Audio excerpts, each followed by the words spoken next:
Hello! Hope everybody's had a good week. Welcome back to a Tech Ambrosia Saturday stream. Hello. Oh, it has been a week. It's been a week for me.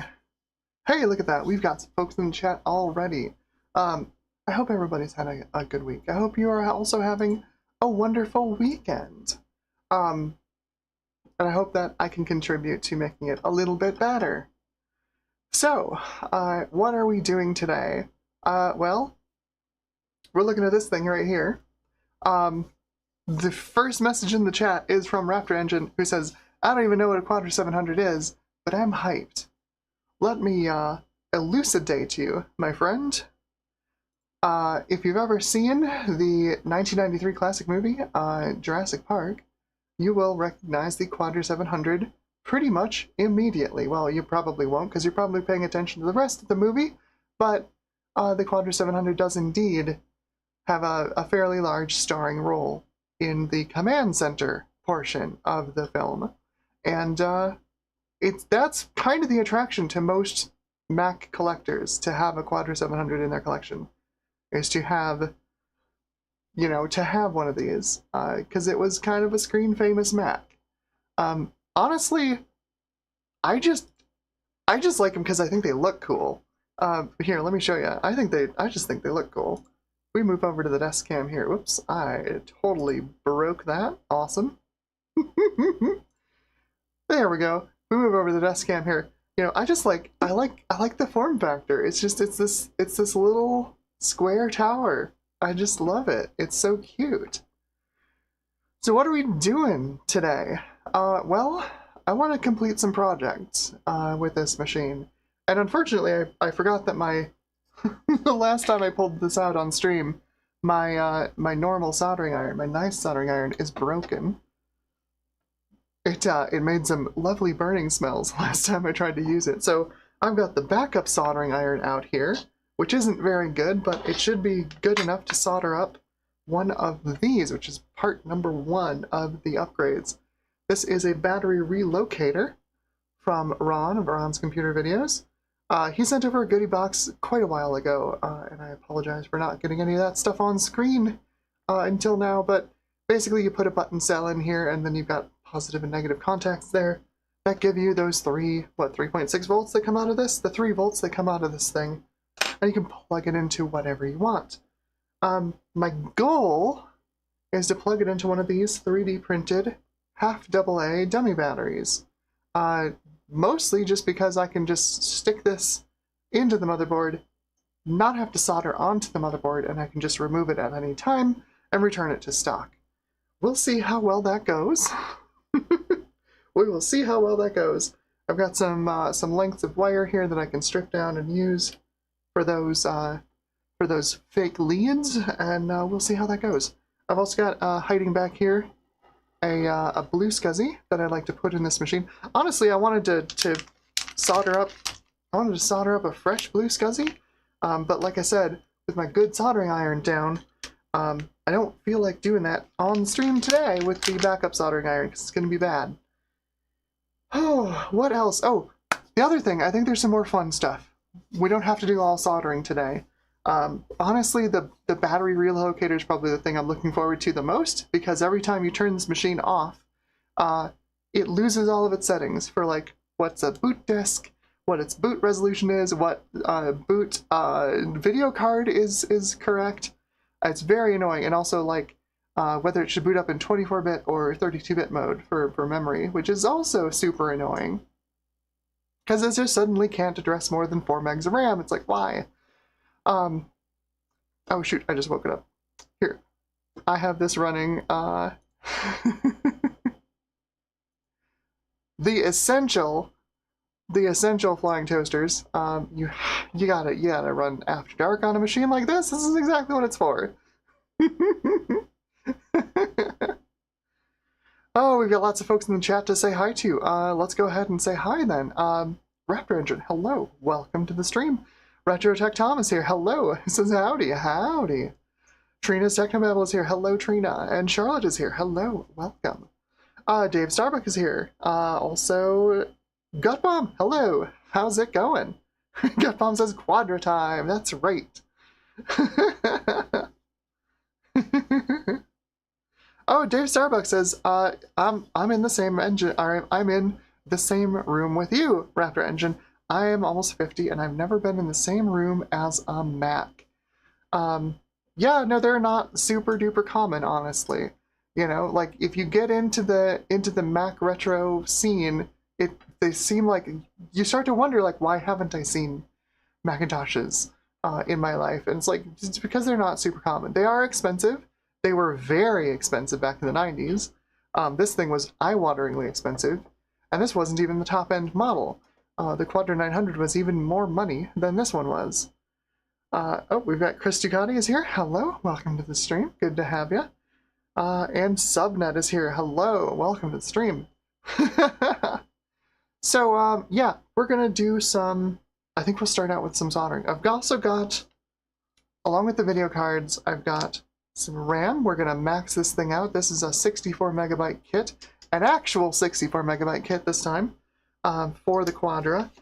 And then if you watched the last Quadra 700 stream, or you're on the Patreon, you know that I've got the Orange PC card in here, which has one 72-pin SIM slot for the 486 that's on board it.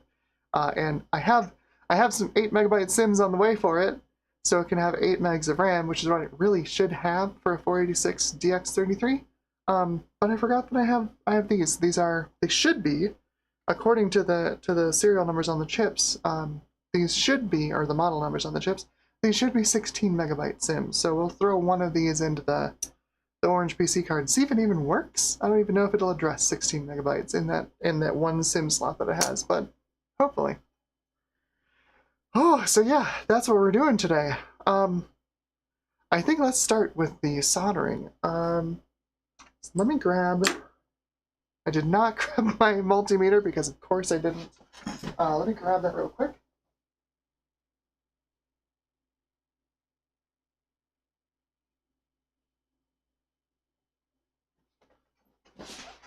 Show you what we've got here with the battery relocator.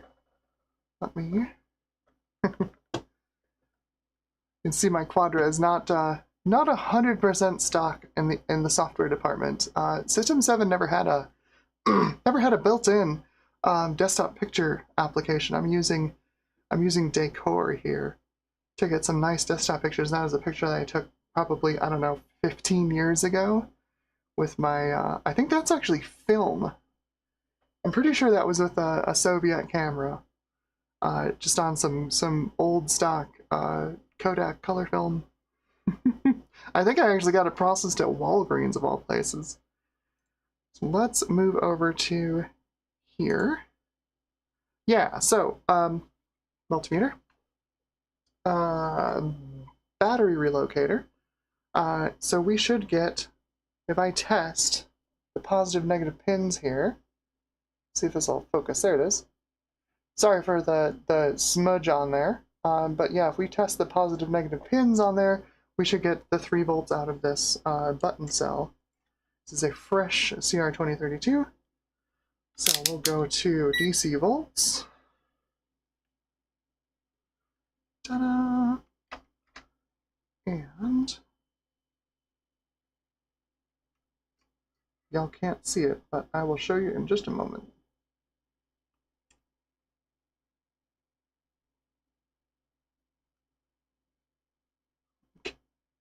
Oh no. Oh no, I can't put it. My probes are too large to actually put it on the stupid. I've tested this, I know this works. If it hasn't drained the battery out, I don't know if there's something wrong with. Nope, there it is. 3.16 volts. Let's see if I can show you this. You probably can't see this from here. Let's see if you can see it from here. I put this on the desk cam. Can you see this?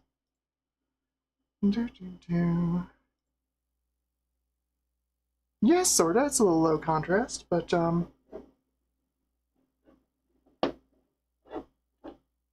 it's real low contrast. Sorry about that. This not exactly the most premium multimeter in the world, but yeah, if I put this on the positive terminal, and this one on the negative, ta-da, we've got our 3 volts out on that battery. So let's get that soldered up and ready to go. Off to a good start. Okay. This thing is atrocious. Try not to burn down my apartment. It supposedly has a dial on it to select temperature. Nominally, you're supposed to be able to turn that to select temperature. I don't think it actually works. It's mostly just it's the surface of the sun, or it's turned off. Pretty much. Put this here so it doesn't slide around. I definitely don't want to stab the side of my computer with it. Let's put this in.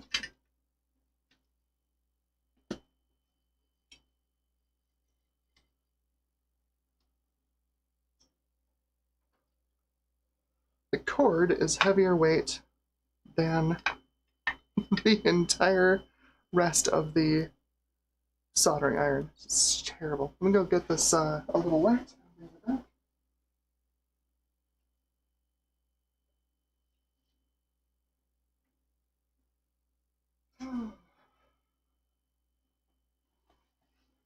There we go.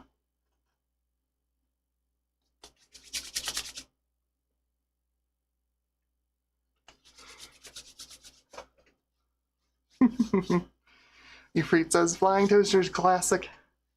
Yep, here I'll fire that back up so we can have some classic screensaver goodness going on while I solder this stuff up.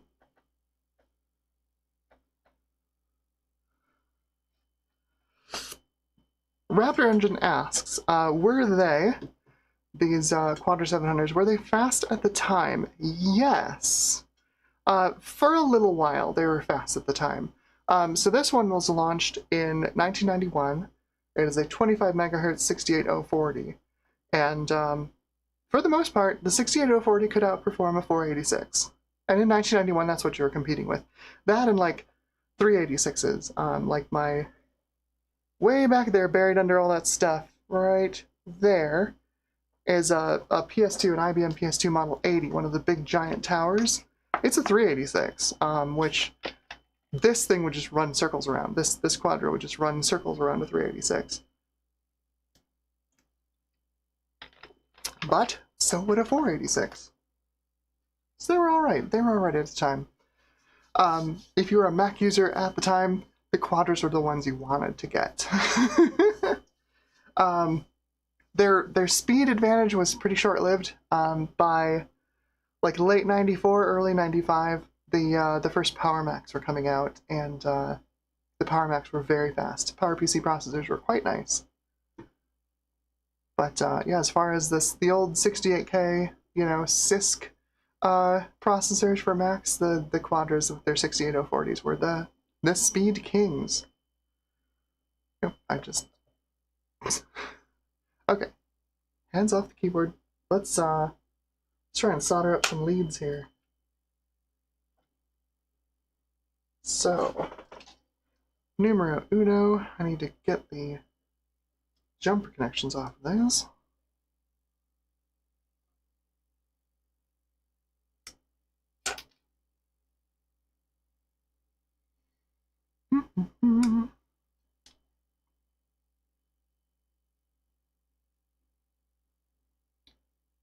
Having like actual wire strippers would be really nice, but I'm not smart, so I don't ever go looking for wire strippers when I'm hunting for things on eBay or Amazon. Yeah, I don't look for like useful things like, wire strippers that would make my job easier. I end up finding like silly things like this back here. this absolute unit of 1970s vacuuming, handheld vacuuming technology that blew me away when it arrived. It actually works. It's this thing is like almost 50 years old and it still works. I don't understand. But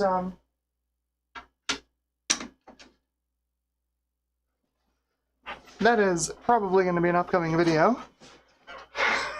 Why on this channel I don't do vacuum cleaners, but you know, you never know what's gonna, you know, trigger your nostalgia. Or what wild things you're gonna find on eBay, that's for sure. So let's get this wire stripped off of here.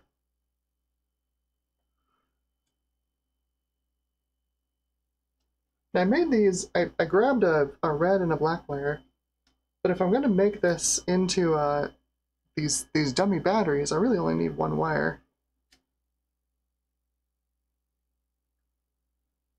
You know, it just needs to go through the internals on the dummy battery, and then connect both ends to the. You would think. that's not how that works. It's not how that works at all. Okay.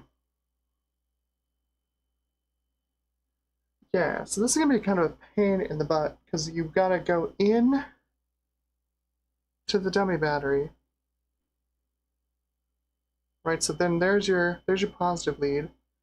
You send the other part of the positive lead in. You got to get it back out.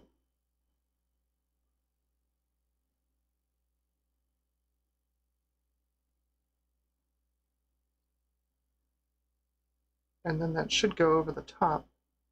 And that's the part actually that I need to strip the insulation back from, is way up there.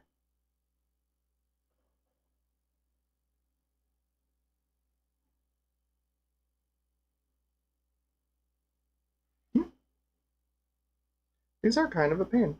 I was debating going and getting some like some small paper clips, because I figured some small paper clips would probably be easier to do with these than normal wire, and I think I probably should have gone and done that. That would have indeed been easier.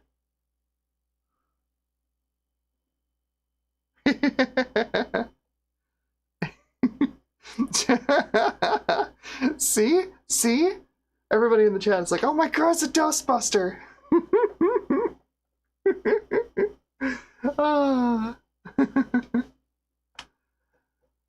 Yeah, no, exactly.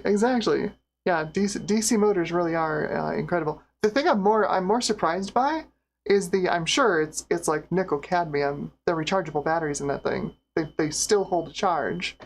That's the part that blows my mind. Like, of course the motor's gonna be fine, but like the batteries still hold a charge? How? NiCad batteries are wild.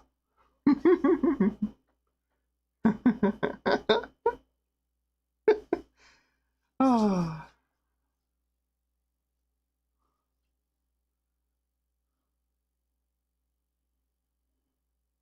All right, so not totally sure. Well, maybe I can probably just use a little sandpaper and get the coating off of these. I think that'll work. I think that'll work.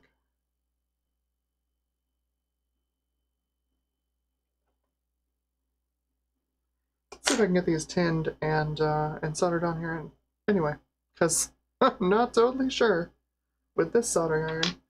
That's gonna be an adventure. Where did I put my solder? There it is.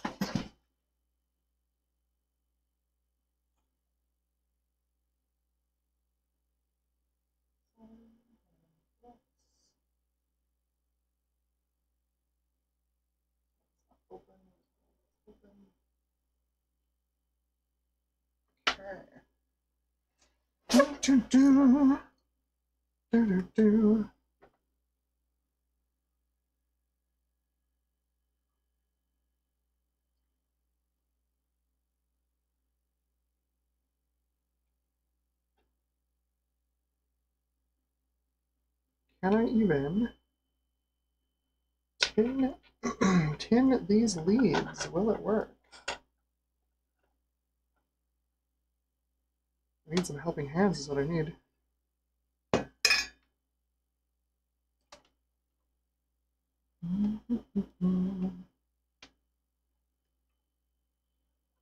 dislike this soldering iron.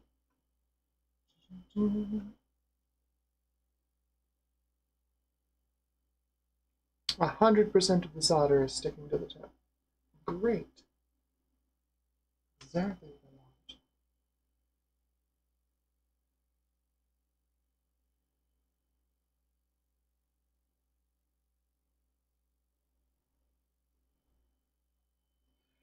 Well, it's got a glob of solder on the end. Let's see if that works.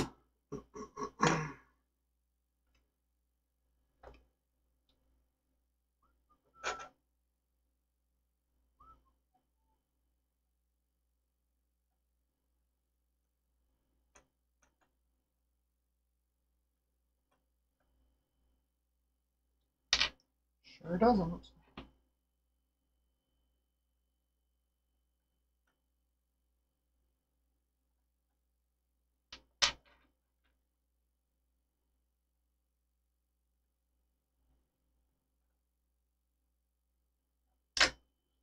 That is doing absolutely nothing. Alright, so the battery soldering is not going to happen today. I need to get a new soldering iron. This one is garbage.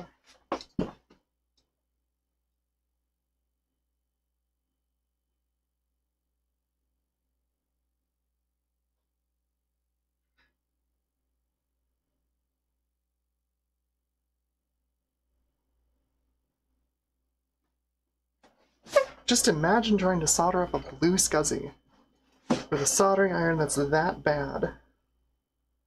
Ugh. No thanks. Alright. So the next thing is probably going to be... Oh yeah, I've got all these like wild VGA adapters for, you know, from Mac Video to VGA. I've like every version that exists. I went a little crazy on eBay. This is the here we go. This is the legendary NEC multisync version, which I think actually only works correctly with an NEC multisync monitor. Because like the multisync can see the signals in all the wrong places. It's like, oh, I know what's going on. You have this plugged into an old Mac.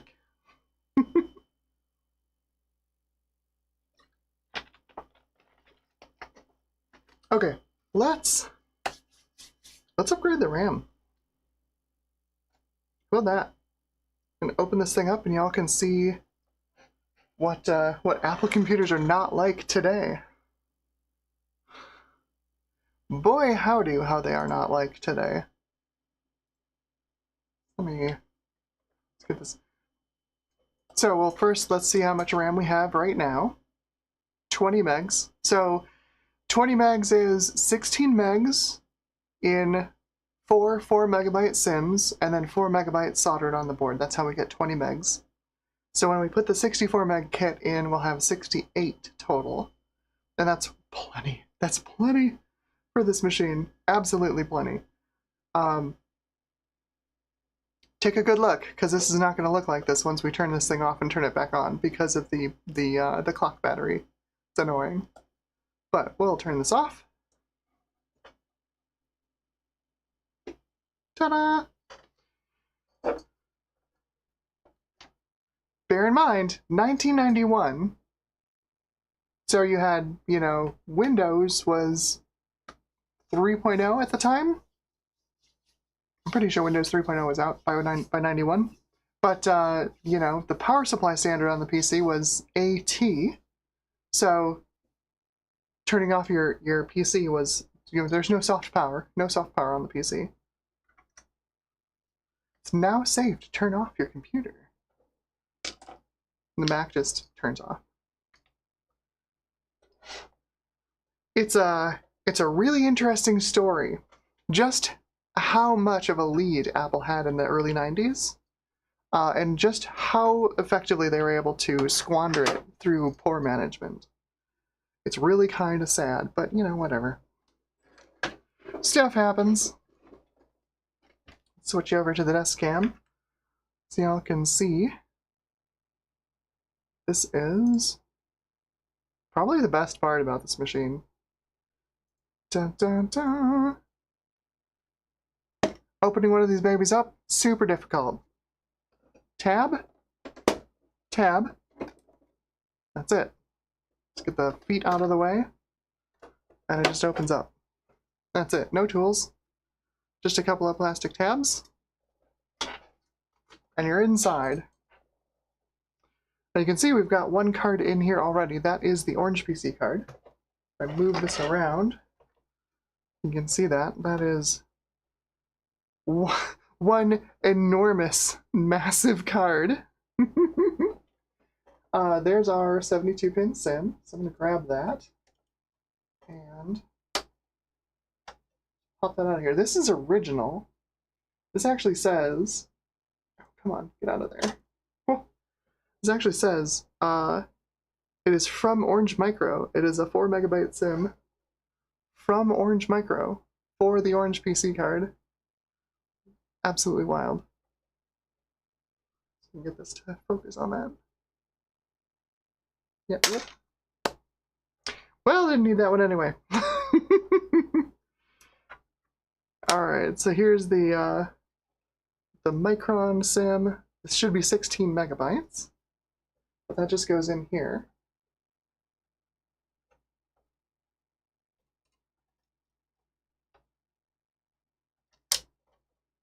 Just like a normal SIM.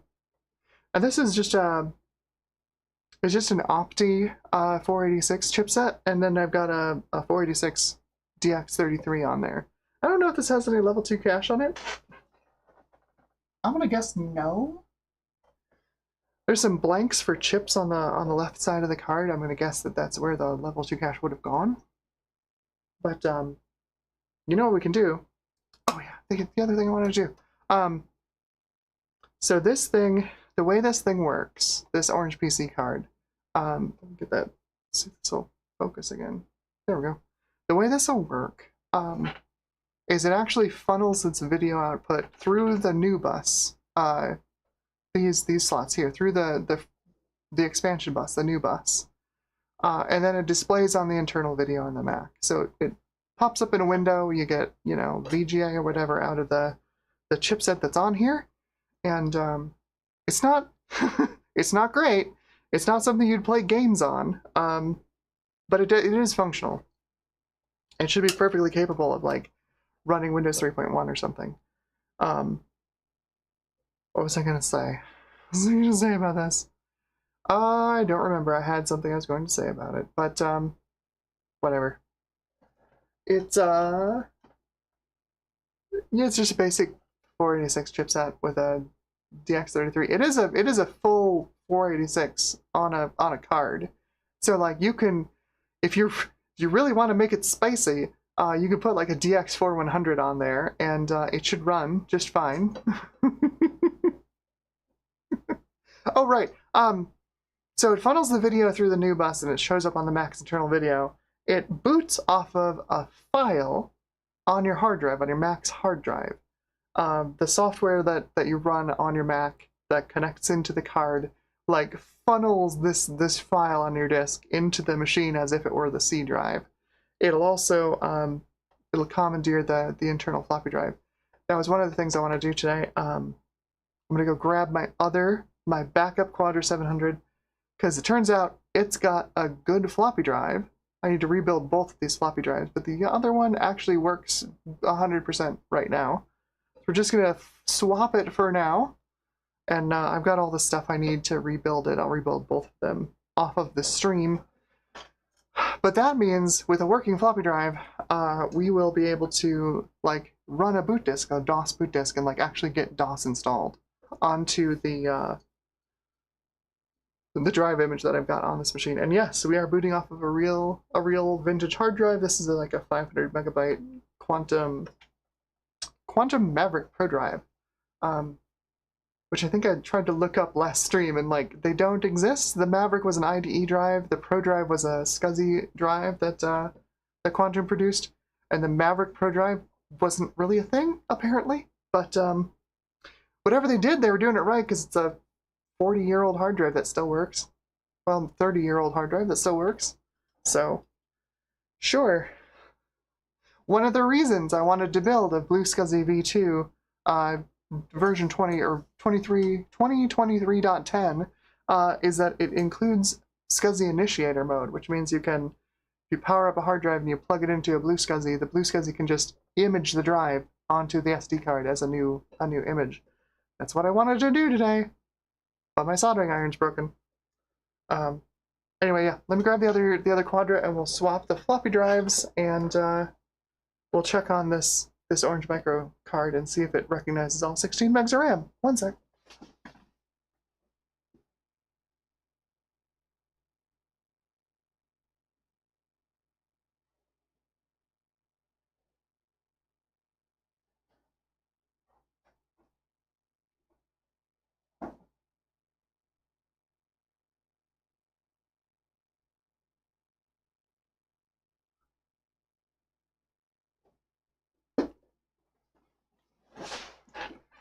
The parts Quadra. I say it's a parts Quadra, but it also works 100%. It works fine. So, same idea. 2 tabs, pop it open. It does not have all of its feet, but everything else in here works just fine. So, to get the floppy drive out, there's basically only 2 parts that you can actually remove in this thing. I mean, you can pull the motherboard out, the logic board, eventually. But you just pop out the power supply, and then slide out the drive cage. And then the hard drive and the floppy drive are all contained within that drive cage.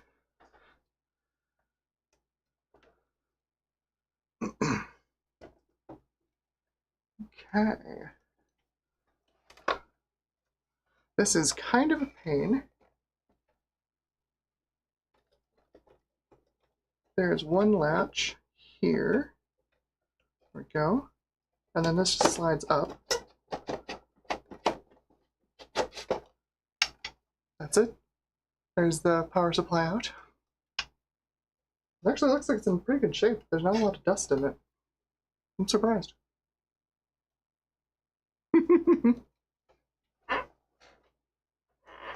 And then the drive cage has a latch on here, and then slides backwards.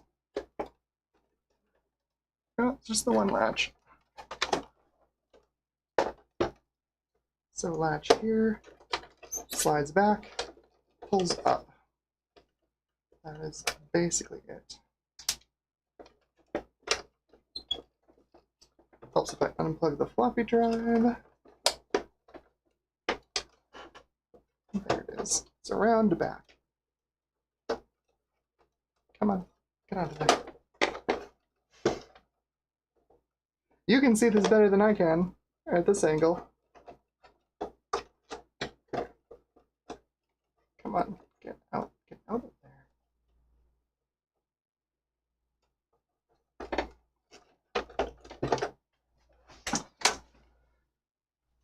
Let go. Let go.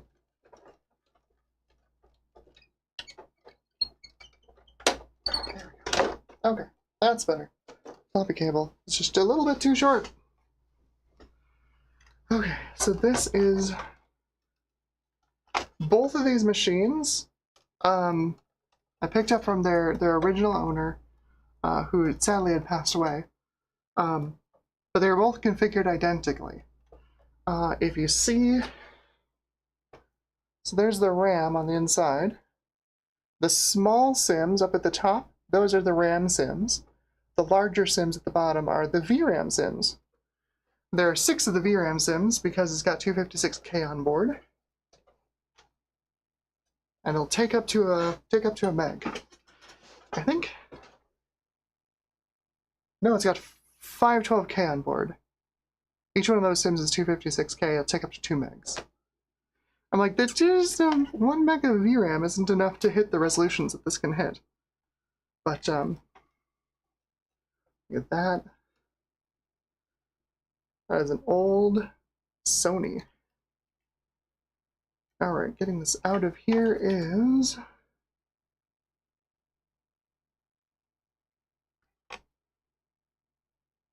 Never actually removed a floppy drive from this. It looks like... Oh yeah, it's just toolless. There's a tab on the front. There's a tab here, and I think that's all that holds the floppy drive in. Try not to snap this plastic. It's very old. Oh, yep, nope, there we go. The drive just comes out. Just like that. Easy! Surprising, given how computers are today. This is the carrier for the hard drive, and this should also just comes right out, no tools. It's cool design. I love the Quadra 700. I never had one of these back in the day. They were the ones you wanted to get. It actually looks pretty okay. It's not a huge collection of dirt and filth like these usually turn into. Good old floppy drives. Alright, so let's unplug this power supply and we're gonna wiggle it out of here. Get that latch at the bottom. Way down there. Oh, come on. There we go. Power supply.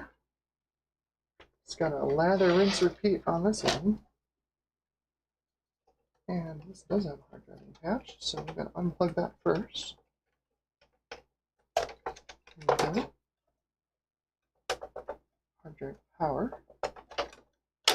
And floppy drive. Ah, the floppy drive's got a little pull tab on the motherboard, not on the floppy drive itself. These are supposed to be secured in, these drive carriers are supposed to be secured in with the only screw that's in this machine, but I've removed that from both of these because who cares. There we go. Out comes. Same idea. It's also a Sony. I think it's the same model. It would make sense if it's the same model. It is indeed the Sony MP F75W12G. It's classed as a 2 megabyte floppy drive by Sony. Alright, so we gently pull up on that plastic tab. There we go. And the floppy drive's out. Ta-da!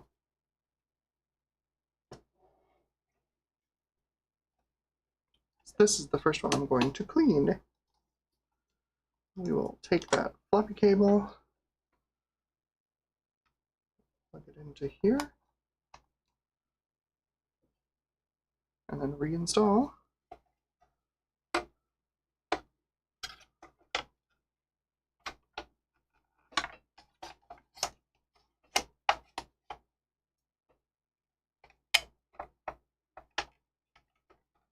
It doesn't actually locate on the rear. Looks like it only actually locates on the front here. So it slides into, let's see if I can show this to you. It slides into these little gaps right here. You see there's a screw here. It slides into that. That's how it locates. It's actually kind of clever. So we can get this in here without breaking anything.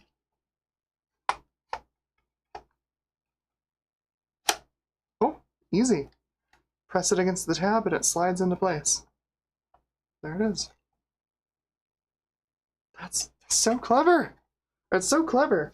All right, since we've got the whole machine open, before we put these drives back, let's upgrade the RAM.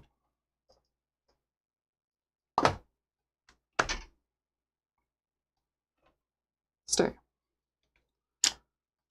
Here's our RAM kit.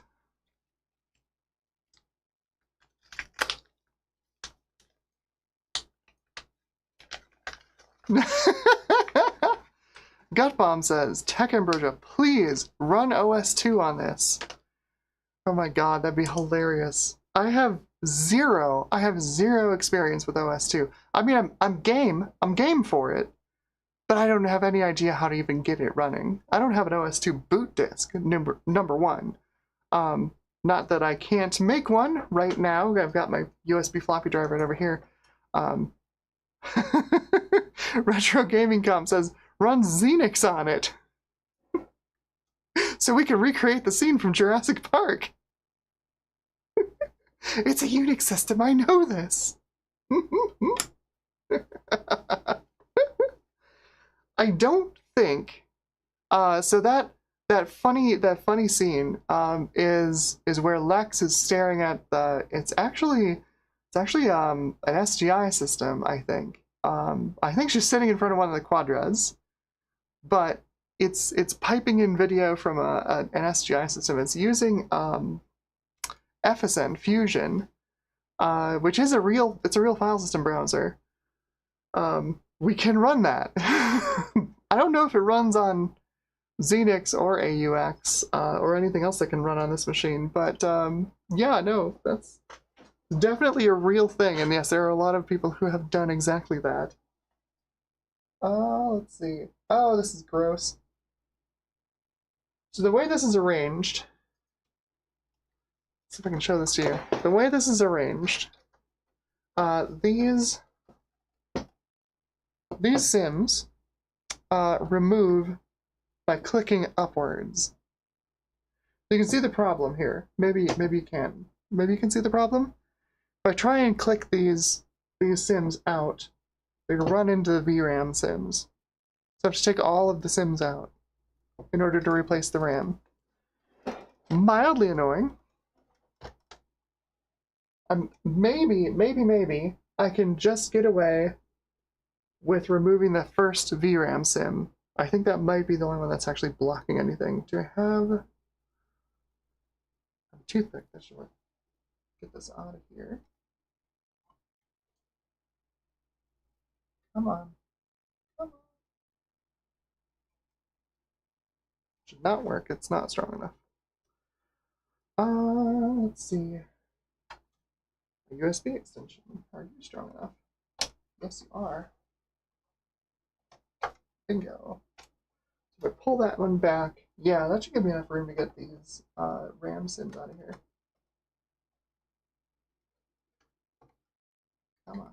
Get out of there. Bingo. Oh, just enough room. In fact, I'm going to have to remove that VRAM sim completely. Oh, I can't. It won't. Nope. I have to take all of the sims out. I have to take all of these out. It will not do it. Oh, that's so annoying. Oh. So there's the end of the excellent industrial design on this computer. You have to remove all of the sims.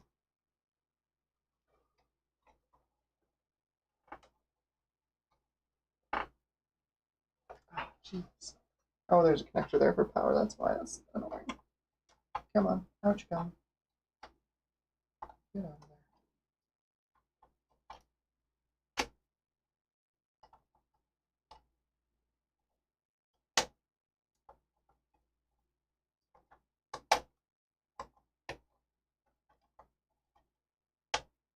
I'm hopeful I only have to remove, like actually physically remove, the last VRAM sim here. That'll give me enough room to work on the RAM itself.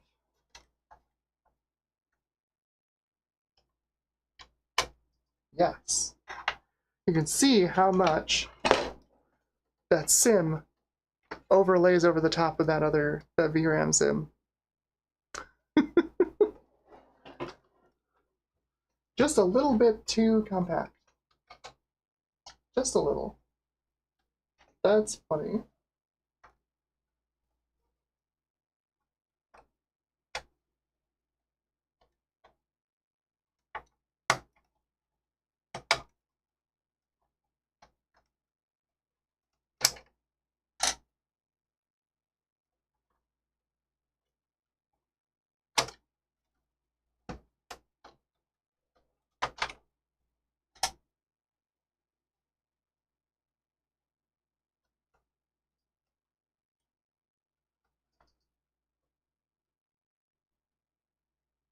Oh, come on.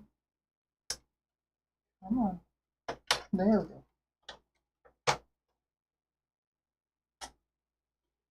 So I am curious. So I've got this open.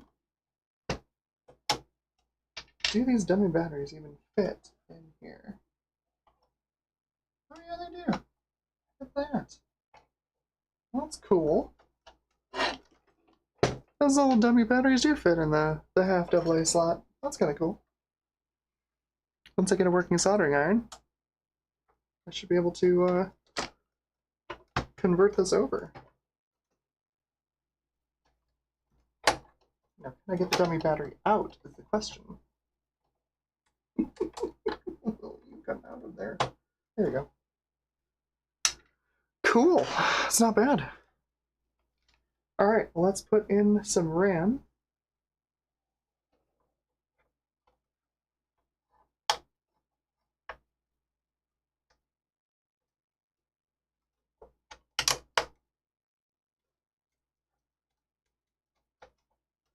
You go in here backwards, don't you?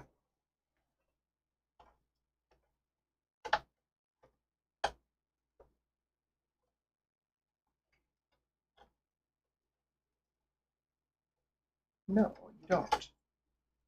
I'm just bad at this, that's all.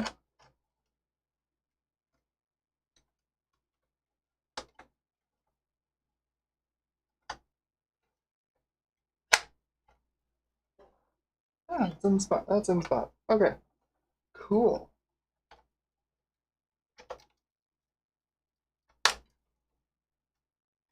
Well, that first one's totally not even in there. Darn it.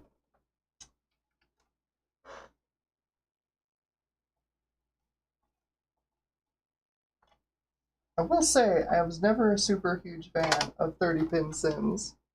They never seem to, like, work correctly.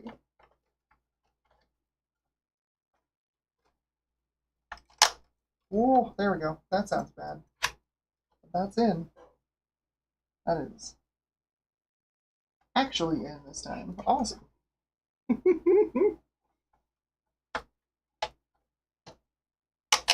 Oh, God, it just sounds awful. There we go. Second one's in. Oh. Old computers, am I right?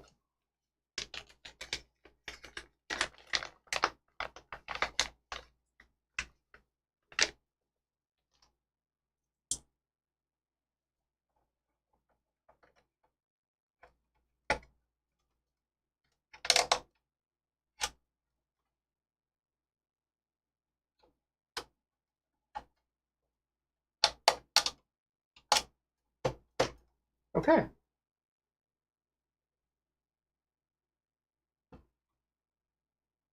Put this last VRAM sim in here. Put back here and ta-da! Slide in all the rest of them back into place. Cool. There we go. RAM is in. Ta-da! Okay. We've got RAM on the orange PC card. We've got RAM in the Quadra. Put it back together, see if she boots. Let's see if it works.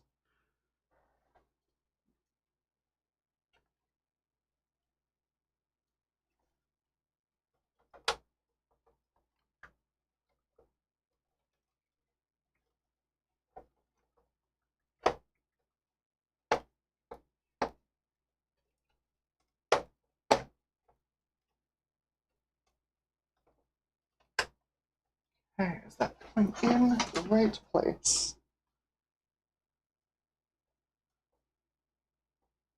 Yes.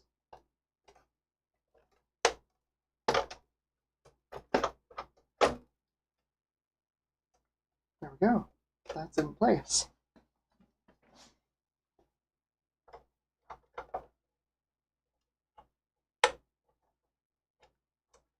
It's so easy to do, I frequently assume that I screw it up.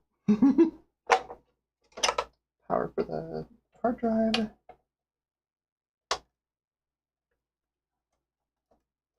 And data cable for the primary hard drive. I say primary like you can fit a second hard drive in here, you super duper can't.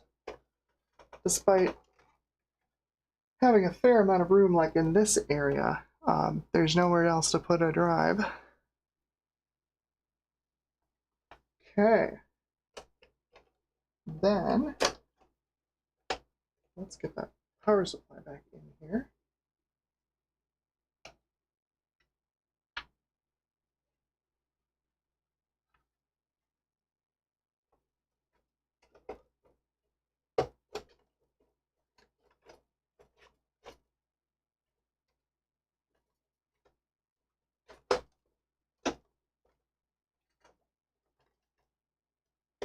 There it is.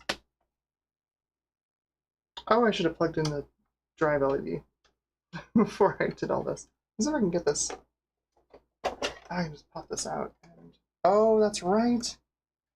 Because this isn't the drive that this came with. It doesn't actually have a spot for the drive LED. That's right. Okay. No biggie. No biggie. Case cover. What's kind of fun about the case cover is we've got this super long new bus card in here for the orange PC. There is a set of little locating tabs molded into the case here that aligns the card slots, which is extra funny because there's three little moldings in here for card slots. But you can only put 2 cards in this machine.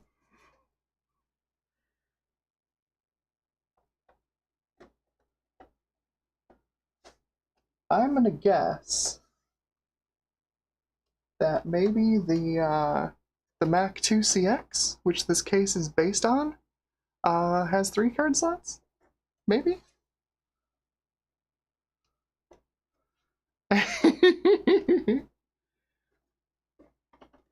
Dave Starbucks says, thanks. Now I really want a Quadra to play with. That tends to be the reaction whenever I pull this up on stream.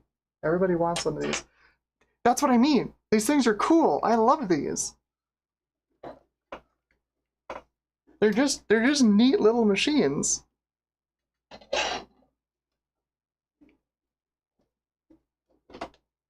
Okay. Oh yeah, I meant to show this as well while this is open, but we've got Ethernet in the back here. This is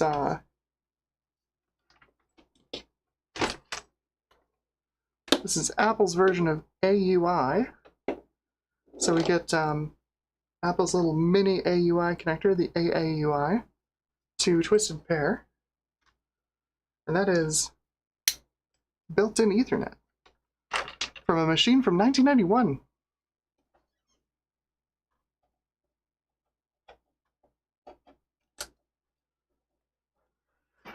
Okay, let's see. I need to plug in the capture card through the VGA. Okay, and then we'll need power. Terrific. Keyboard, mouse already connected.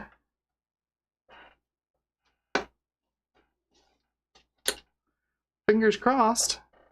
No smoke.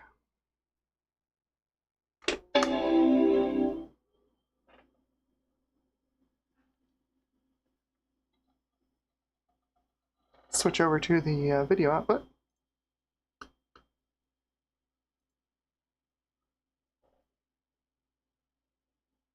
It's going to take a little bit of time to come up because it's got a bunch more RAM now.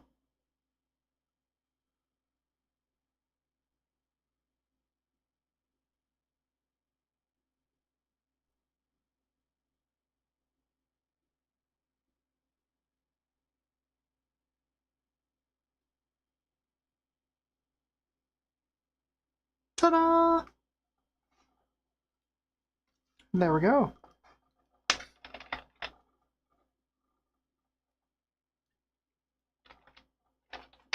Oh, shoot, this is going to crash. Because it's booting up in 24-bit mode. Hang on.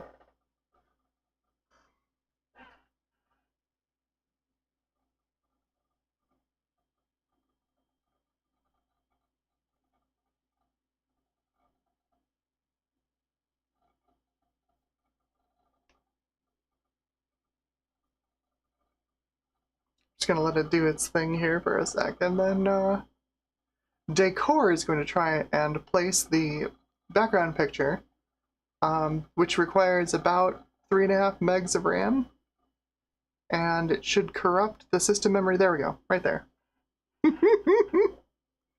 That is DED dead. So let's just boot this up without extensions.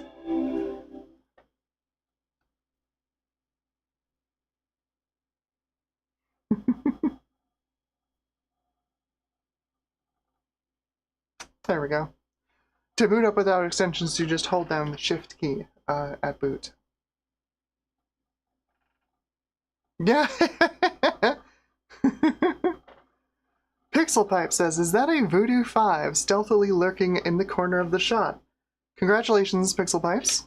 You are correct. That is my Voodoo 5. This was a gift from Garth Beagle, and it will be the subject of the next video published on the channel. You got it. You got it in one. Not pictured GeForce 2 GTS that it's going up against. So, let's get this back to focused. Come on. There we go.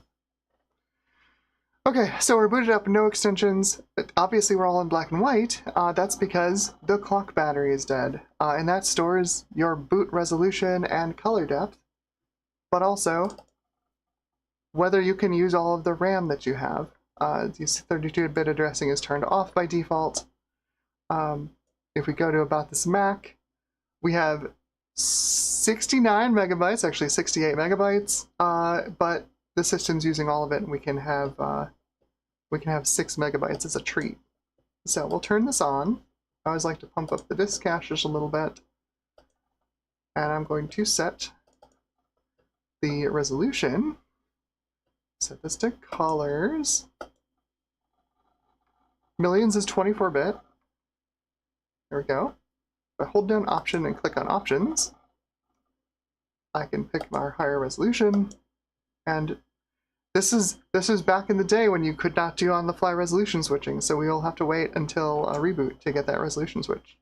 But that should do it. We've got our memory set, we've got our resolution set. We should reboot right as, you know, right back to where we were before. Fingers crossed.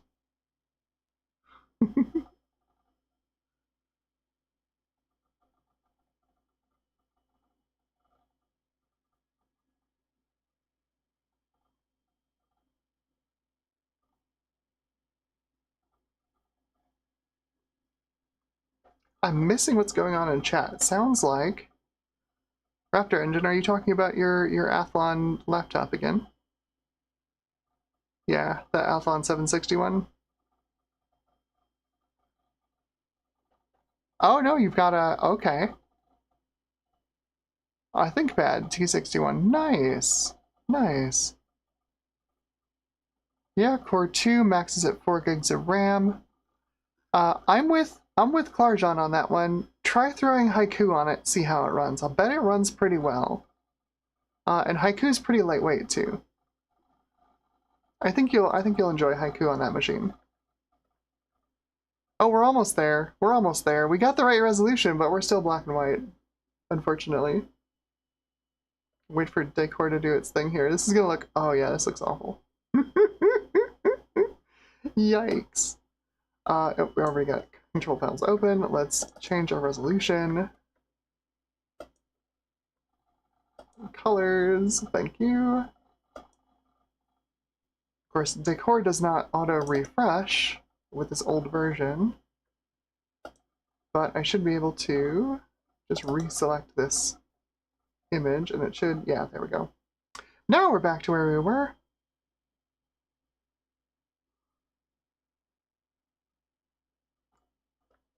Oh no, it didn't work. Oh, come on. Alright, one last reboot, sorry. The thing is, and now that I'm thinking about it, like the next thing we're gonna do is look at the orange PC card, and guess what it's gonna do? It's gonna change the resolution, or it's gonna change the bit depth to like 8-bit grayscale or whatever. So I'm doing all this stuff, it doesn't even matter.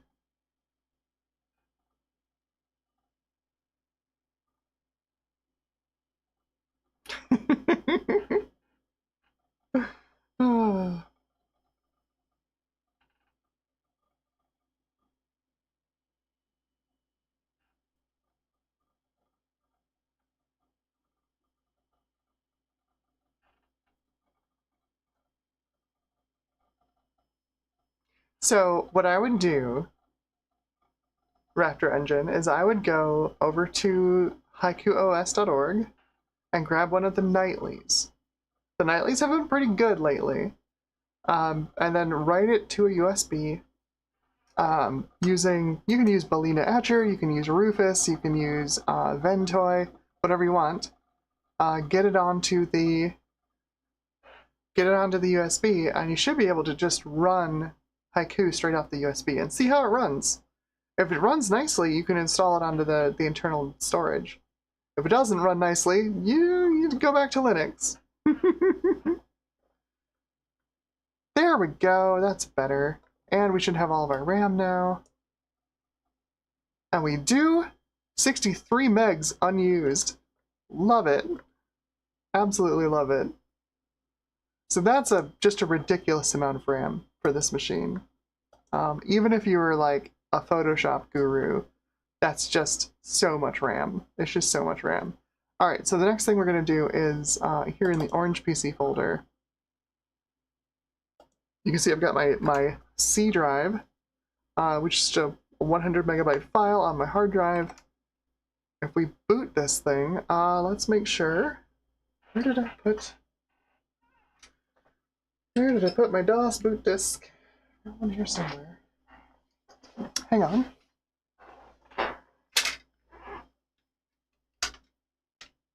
One of these is a DOS boot disk. Let's see if this floppy drive works. Not a Macintosh disk. It sure isn't.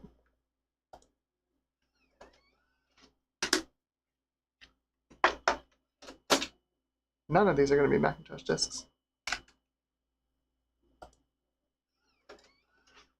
I don't have PC Exchange installed on here, so we can't read them. I'm going to try and plug in my USB floppy drive. And hopefully I don't screw up this camera here, because it's plugged into the same hub.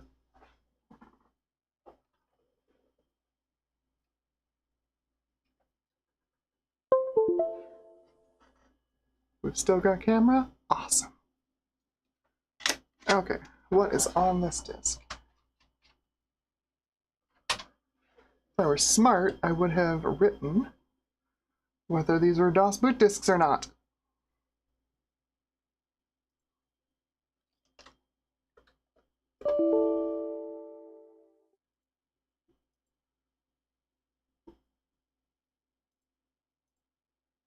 Come on, Windows. I just plugged in the floppy drive. It's there. Windows can't find A. That's good. Things are going well.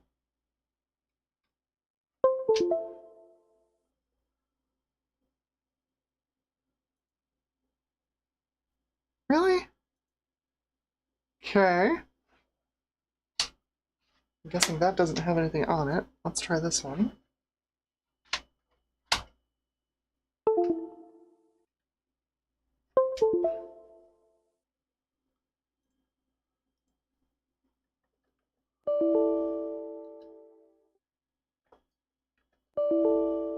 Alright, well, we're going to find out whether these have anything on them within Orange PC, I think, because Windows has decided it doesn't know what a floppy drive is anymore.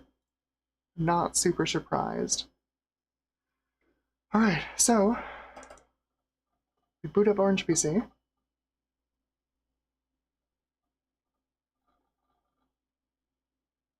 There we go. Ooh, is it going to recognize all 16 megs? Looks like it is.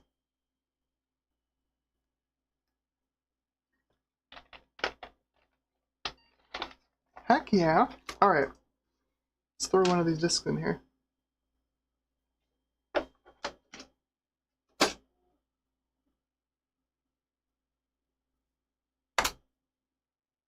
That's not it? Okay. How do I eject a disk? Eject floppy. One of these is a DOS boot disk.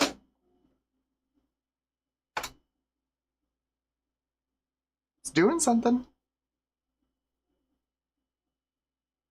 Watch, this is gonna be, oh yeah, no, it's totally a Windows 95 boot disk. Ah, it's ridiculous. No CD-ROM support. That's hilarious. Oh my god.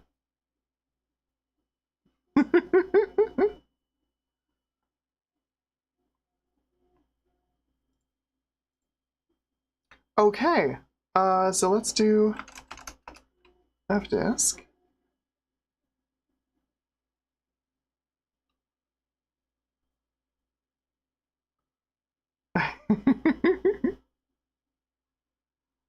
Let's see, do we have anything on this disk? No. Okay, let's make a partition. Create the primary partition. Yes, we'll use all of it. Awesome. Okay. Can I guess I just reboot the thing. Can I do Control-Alt-Delete? I sure can. That's funny. It feels wrong to press Control-Alt-Delete on a Mac keyboard.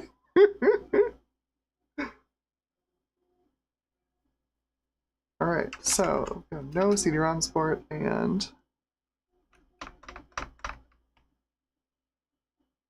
just want to get DOS on here.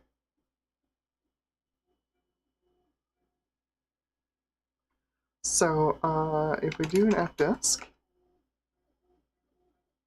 it should show us that we've got a partition on C, and it should be active. It is. There we go. 100 megabyte partition. It's active. It's primary DOS partition. Cool. So then we'll do format C:, and we'll transfer the system.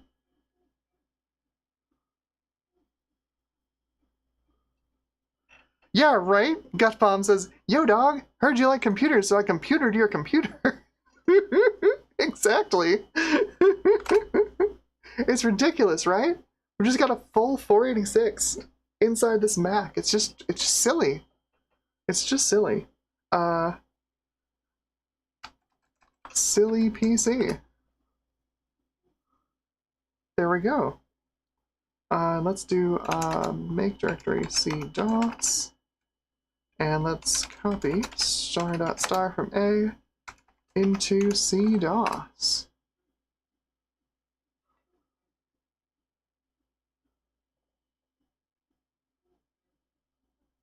Amazing.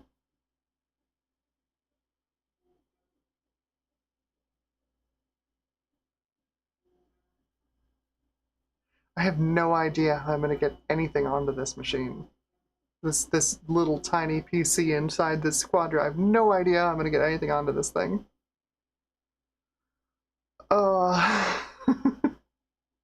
How far can I take the abstraction? Can I, like, connect to my home lab over AppleTalk and, like, pull in a disk image? Like an ISO? Can I do that? I have no idea. Let's see, we'll go over to C, and I don't think we have, yeah, we don't have anything in there. DOS. Let's move autoexec.bat. down a level. Oh, let's try the actual move command instead of the move command in bash. Down a level. Not have move? Does DOS not have move?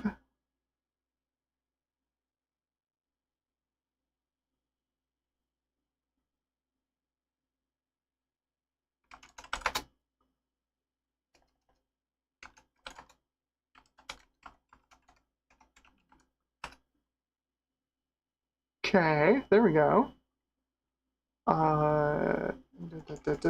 Nothing in here really matters. So Alt FX. It's so wrong. It's just so wrong.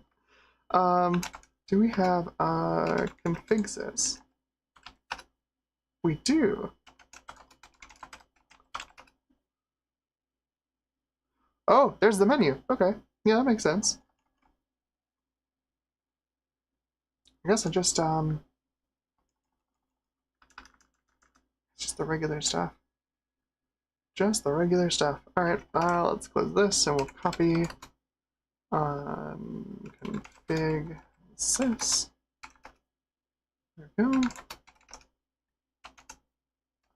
Set path equals c-dos. Config sys. Ta-da! Cool. And then I'm going to delete all of this garbage. We're going to keep that. Device equals c-dos -sys. We've got a functional DOS system. Okay, we're going to eject our floppy and reboot. And we should boot off of the hard drive image.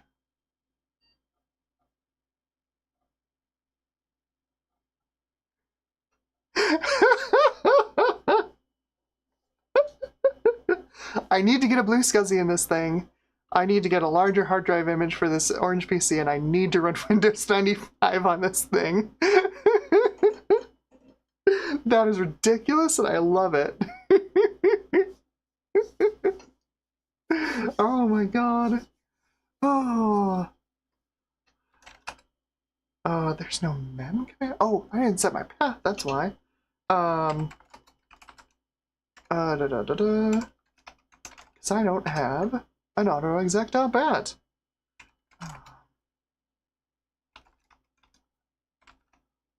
Autoexec.bat to here, and we'll edit it. Hey Amber, I thought we were working on a Mac today. Yeah, hang on. Hang on. I'm working on it. Why can I not select these anymore? Gimme. Gimme. Really? Shift select doesn't work anymore. Darn it. I just need to have the path set. Path equals c-dos. Everything else on this thing can go away.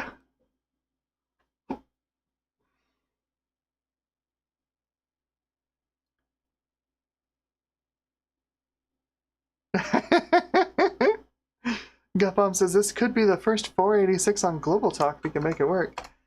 That would be pretty cool. Unfortunately, my Global Talk VM is broken since my home lab died. I don't have virtualization support on my current iteration of the home lab, sadly. But yeah, that'd be something to try for sure. For sure.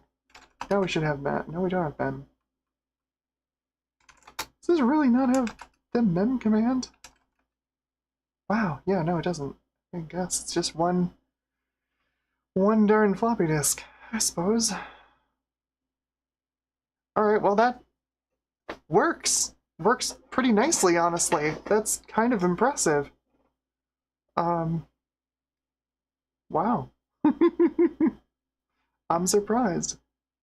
I am surprised.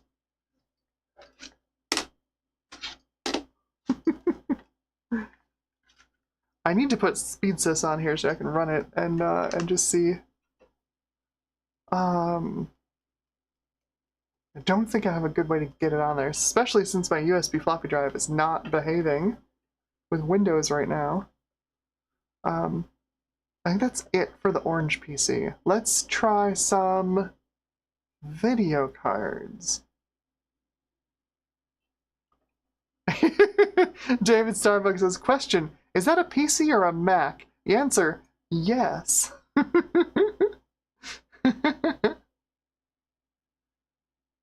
Adrena says, label your floppy. I'm going to erase it and use it for something else. I'm not going to label it.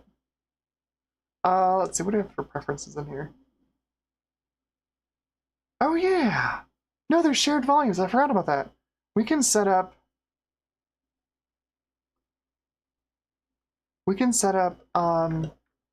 shared volumes on this thing. Just like you would like in virtualization today. This can pass through folders on your Mac into the PC as drives. Yeah. In fact, the E drive should be there. If I go to E, no, it's not there. Maybe I need some stuff in DOS to get that to work. I bet I need, just like virtualization, I bet I need some handlers, maybe a TSR in DOS for this to work. But we should be able to pass that through. That's how I get files onto this thing. Is through that shared folder. Okay. Cool. That's hilarious.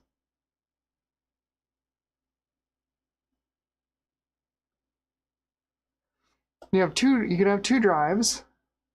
Oh, look at that. You can plug in an external SCSI PC drive and just use it straight. No emulation, just have a straight up PC drive. That's cool. You can change that to be a hard drive or a shared volume. Not bad. Not bad. It's pretty cool. This is a neat little thing.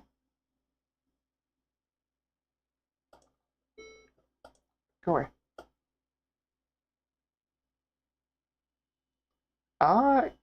Command M changes your mouse. Okay. Well, that's cool. I gotta figure out what I need to put on here for the shared folder support. Because once I have shared folders in here, piece of cake. Bob's your uncle. Sky's the limit. That's cool.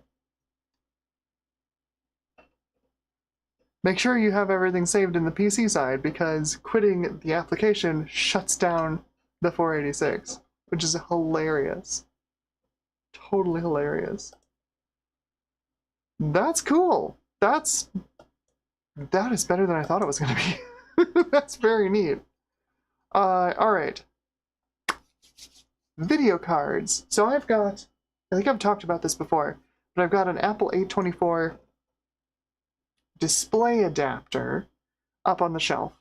It's not the cool one. The 824 graphics card is the cool one. It's got it's got like an AMD RISC CPU on it for acceleration. This one's not that. This one's just it's really just meant for a second monitor. Let's try that one first. I have no idea if it works. Not a single clue. That means we're going to turn this thing off, and we're going to lose all of our preferences. So let's say goodbye to the lovely colors. We'll have to take a couple of reboots to get them back, but... Ta-da! Okay. And move over to the desk cam. Right? Yeah, Mac or PC, why not both? Yeah, exactly. This thing's wild. I love this machine. Jeez. That orange PC card works really nicely. My guess, though, I don't want to break this. My guess, though, is that it's gonna not be great for trying to run games. That's my guess. The games are probably not gonna be awesome because there's no external video out as far as I know. It all has to go through has to go through the new bus in order to do video updates. So I imagine gaming on it's going to be kind of terrible, but we'll see. All right, the Apple 824.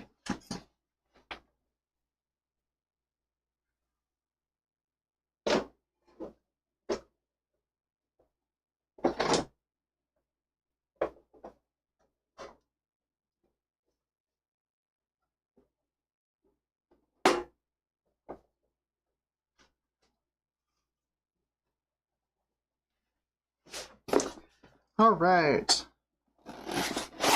Should still be in here. It is.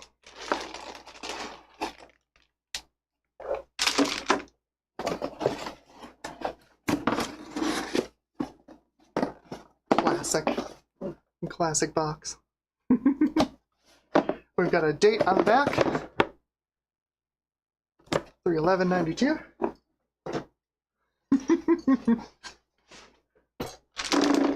And this is the Beastie.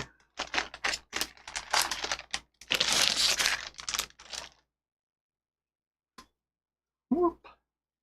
So you can see right away it's not the graphics card, because it doesn't have this, you know, there'd be a giant AMD AM29000 over there. So this is really basically just a second display adapter, completely unaccelerated. Let's see what it does.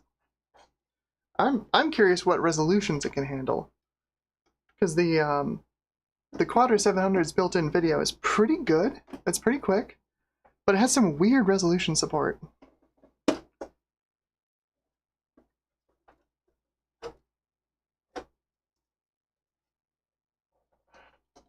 So, like, obviously 640 by 480 up to 24-bit color, but also 800 by 600 up to 24-bit color. Back in the day, 800 by 600 wasn't a resolution you'd run on a Mac. You might run 832 by 624. And it'd be another year or so after this was released that the Visa group would standardize 1024 by 768 as SVGA. So this actually can't do 1024 by 768. The resolution didn't exist. However, it'll do 1152 by 870, which is 6 pixels off of the standard 1152 by 864 that would later emerge from the Visa working group. Very weird, the resolutions that this thing supports internally. So I'm curious to know what resolutions this is going to support.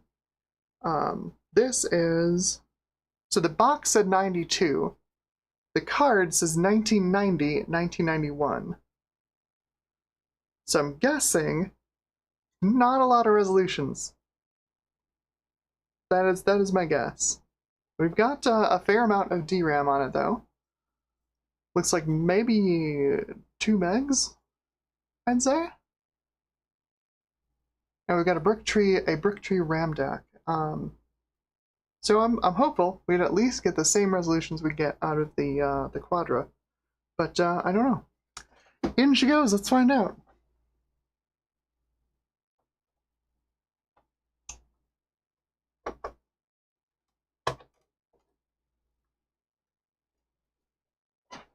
All right. Throw that lid back on, and do I have to throw the lid back on? I don't really have to throw the lid back on. Let's just run it wide open. All right. We're totally wide open. But what does that mean? All right, 3, 2, 1. Switch over to the VGA capture.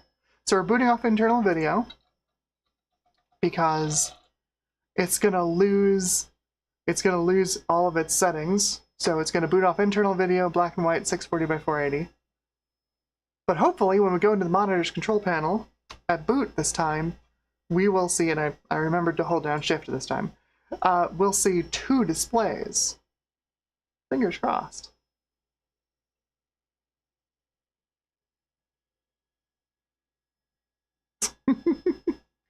One bit is here. One bit immediately has made himself a target. Quadra stands for 486 wannabe, right?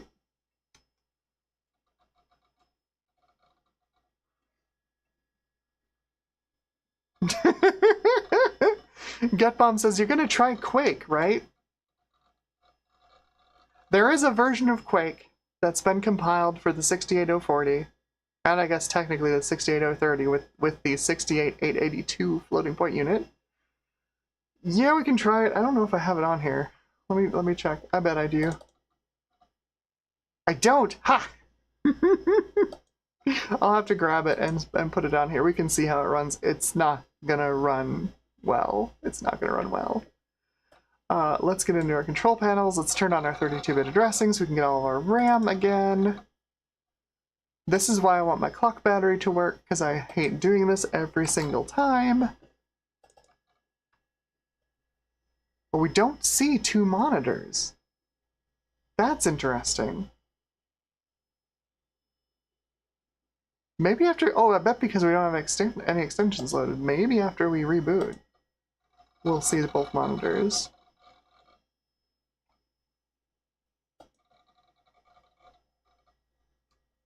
I wonder if it's smart enough to not show anything there if I don't have anything plugged in. The other option, of course, is that this card doesn't work. It has been sitting in a box for 30 years. I don't actually know where it came from. I don't know where I got it. I know that the orange PC card was from my dad. He used it in his 2CX to actually like run his healthcare business for a long time. Because he had some, I think it was a blood pressure monitoring machine that connected over a serial port to a DOS program. I think that was the only way to run it, because he was, of course, was a Mac fanatic. So he got an orange PC card instead of like having his own PC, and that was how he ran that software for a long time. But I don't remember where this, because his 2CX had another video card in it, but it wasn't the Apple card. It was I think it was a Radius. I think it was a Radius card. But I don't know where that one went. I don't know where this Apple A24 came from. I guess what I can try is plug one of these adapters into the monitor port on the A24 and see if it picks it up as a connected monitor.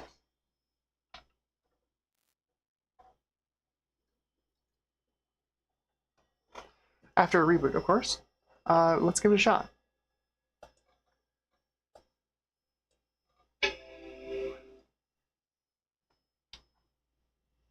Oh!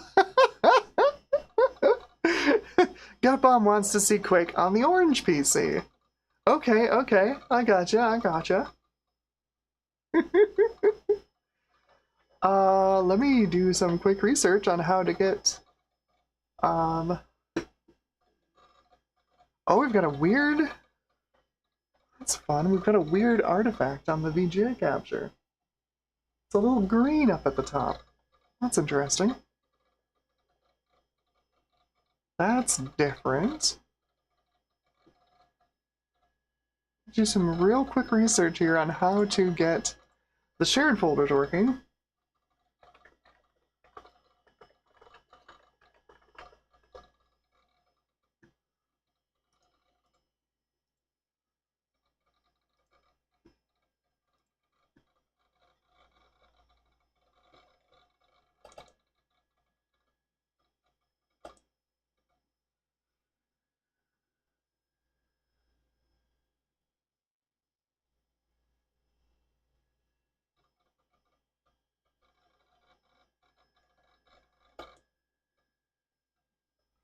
It's not seeing that card. Interesting.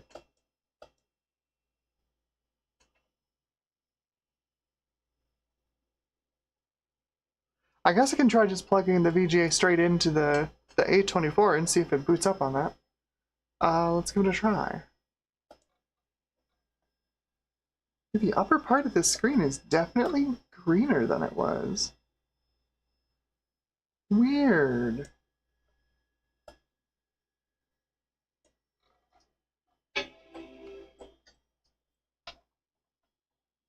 Okay, we're plugged into the 824.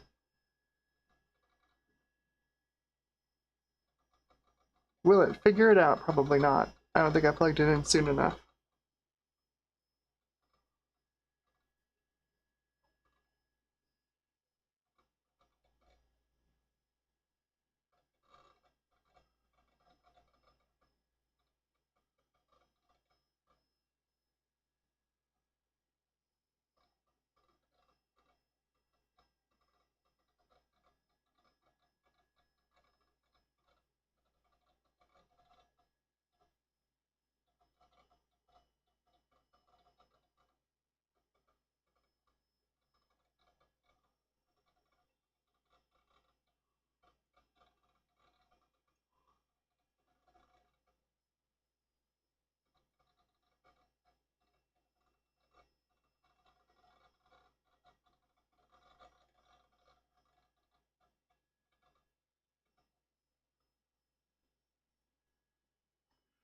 Looks like that's a nope.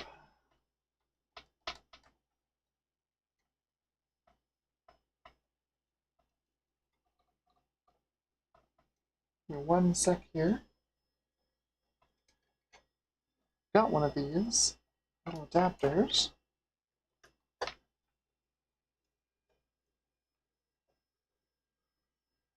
Where I removed most of the things. Well, let's just plug this one in.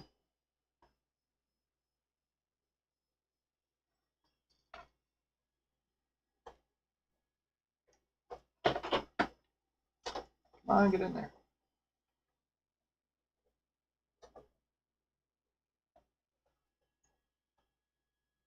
There we go. Okay. Quick reboot.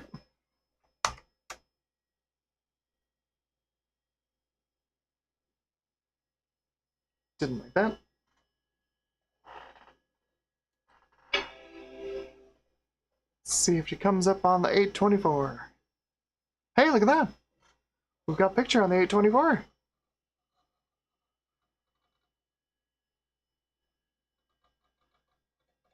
David Lee has joined. Hello, what upgrade so far? The PC emulation card or something more? Yeah, so we threw 16 megs of RAM on the PC card.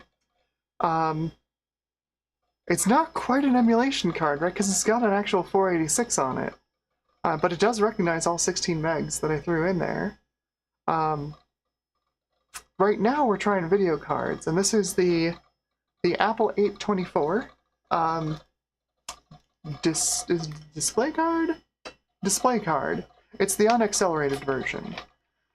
There is an Apple 824 graphics card, I think, that has like it's got like an AMD RISC CPU on it for quick draw acceleration. It's wild.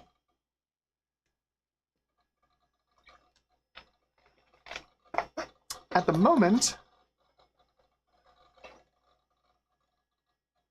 we've got video out of the 824, but it's not configured, so I'm guessing it's just like set up as a second screen to the side of the internal video.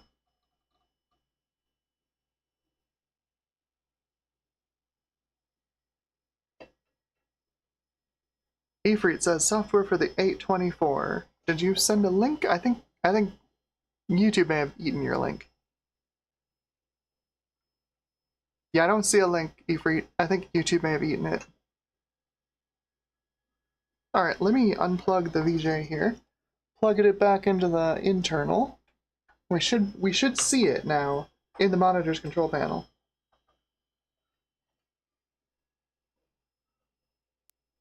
Right, so if I go into monitors here, we do. There's our second monitor right there. And we can set this to whatever we want. So let's do colors and millions. And if we want, so if you hold down Option here in the monitor's control panel, you can tell it which monitor to boot up from. And we're going to say boot up from that monitor. Okay, so I'm going to move the VGA back over. And just going to hold my mouse button on restart. move the VGA over with my other hand.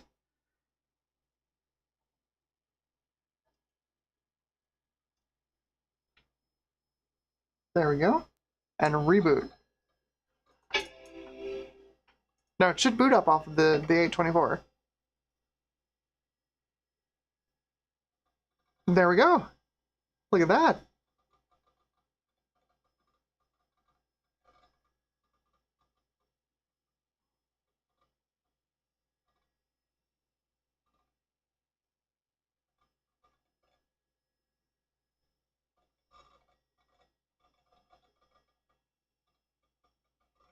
Yeah, most likely not.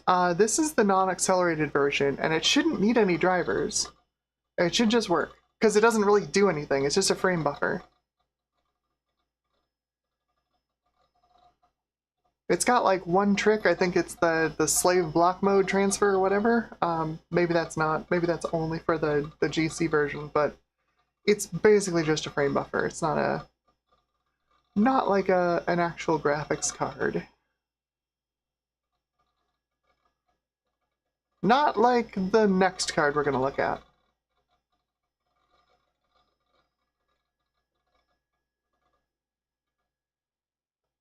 Oh yeah, you can see we can move our cursor to the left where our other virtual screen is. Well, it's not virtual. It thinks there's a monitor there, but there isn't. Okay. So, oh gosh, that's so slow. Oh, geez. Oh, ouchies. If we open up monitors, we should be able to set a resolution on this now.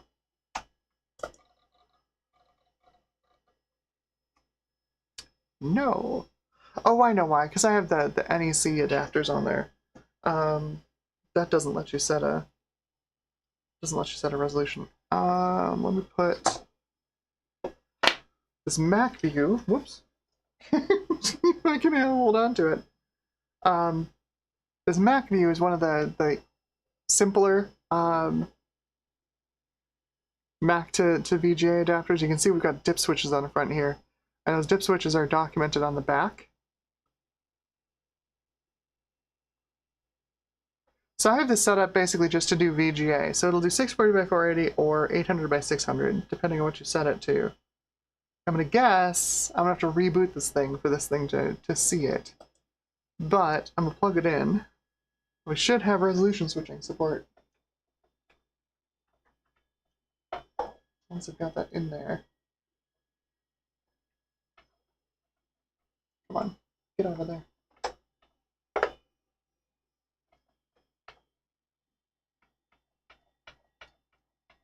There we go. If I plug this back in, should be right back to, yep, 640 by 480, awesome. And I bet it won't see the changes. No, it doesn't. Okay. Let's reboot it, see what it does.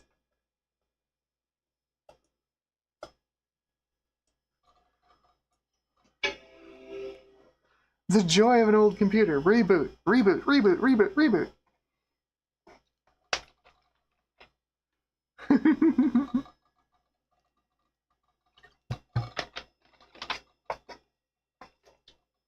Blake DMC is here. Blake DMC says, hey, came to drop by, and oh my god, it's been ages since I touched an older iMac in person. This is even older than an iMac.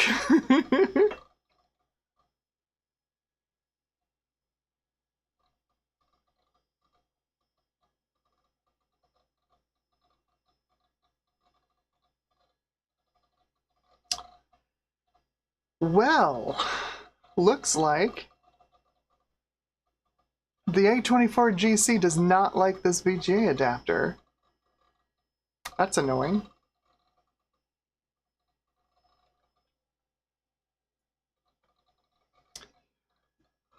It's very frustrating. I'll wait till this thing's done booting, and then I'll switch the VGA back to the internal and see what's going on.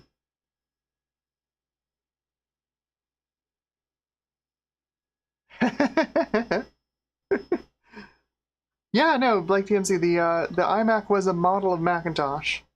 But yeah, no, it was popular enough that it kind of became the Kleenex of Macs. Everybody called it an iMac because that was the Mac at the time. Okay, yeah, no, alright, so it doesn't even see the card now. I wonder if I screwed something up over there. Let's see. Yeah, it doesn't even see the card at this point. What did I mess up? What did I mess up?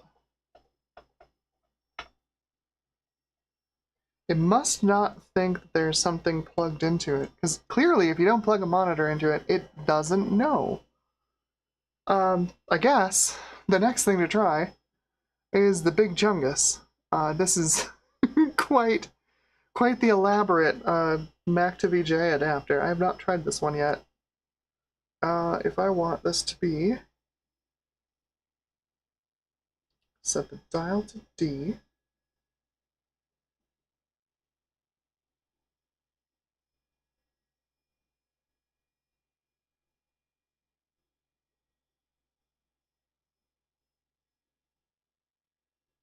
Seven and 8 on, a dial to D.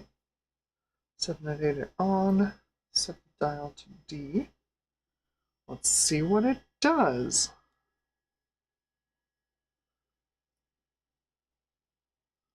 This thing is wild. Gutbomb says, I know what the dip switches are for, but what is the dial for? So this thing, what you set with the Mac view, like you set like what monitor you want this to like try and identify itself as using the dip switches, right? So like you can set it to, you know, a 21-inch, you know, multi-sync monitor by setting dip switches 1, 2, and 6, right? This, you set the monitor using the dial. So the dial sets what monitor it is, and then the dip switches are for like extra features. Mostly, according to the text on the back, it's mostly just dip switches 7, 8, 9 for sync. Whether you want to do horizontal, vertical, or composite sync. Which is just wild.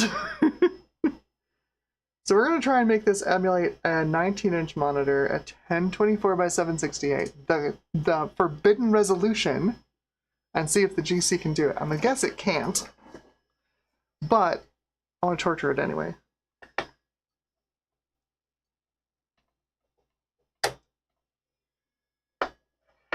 The other option is going to be, I think someone here already mentioned it, but it can do up to 1152 by 870. Oh, you can set it to M for 1152 by 870 monochrome, or you can set it to P for 1152 by 870 color. I guess we'll do that. Let's do that. That's probably has a better chance of actually working. If I set this to P, that's going to be basically the maximum resolution this card will be able to output. So let's do that. Plug this in. Oh, it's a big chungus. It's just a real big boy. And I guess, yeah, we'll reboot it with the VGA plugged into the other connector.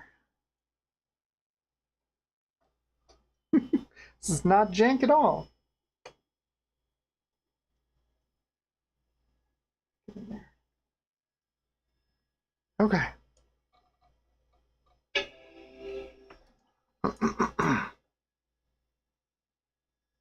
Hey!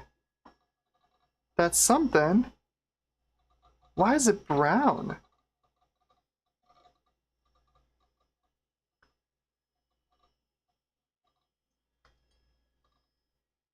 I think that's actually doing it. I think it's doing 1152 by 870.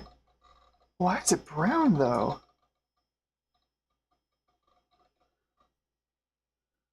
What is up with the color on this thing?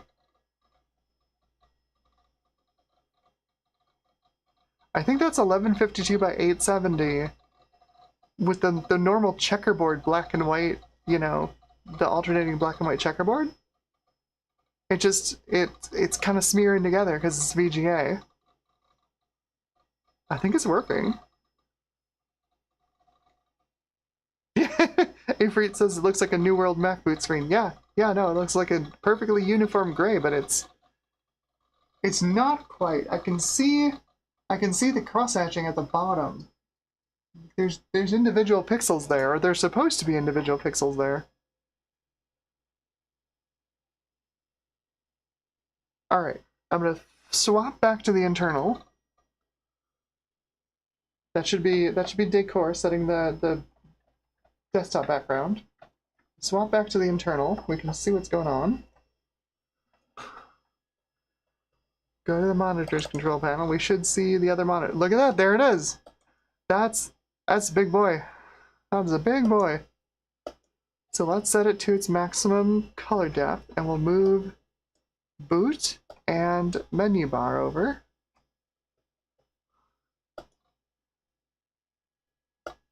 And we'll get ready to reboot. I'll move the VGA back. This is going to be so slow. Unaccelerated. 1152 by 870. Okay. Letting go. I missed it. I shut it down. Darn it. I have to reset everything. It's totally not going to do it, is it?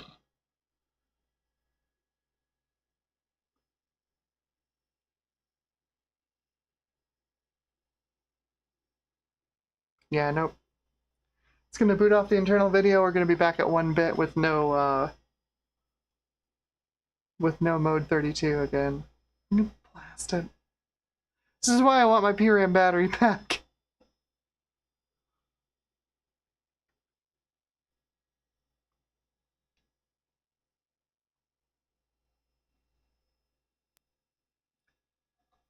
Oh, look at it's doing it! We caught it in time. It didn't wipe the PRAM. Okay. Looks a little bad.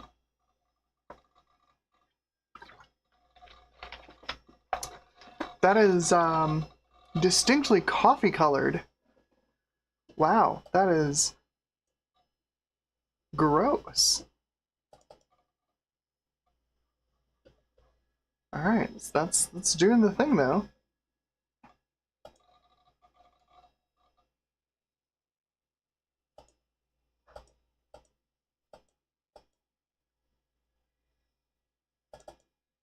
Let's do standard gamma. Oh, there we go. It had a weird gamma loaded onto it. Huh. Page white gamma. Alright, let's reboot, get our stuff back. I can't wait to see the desktop background at this resolution.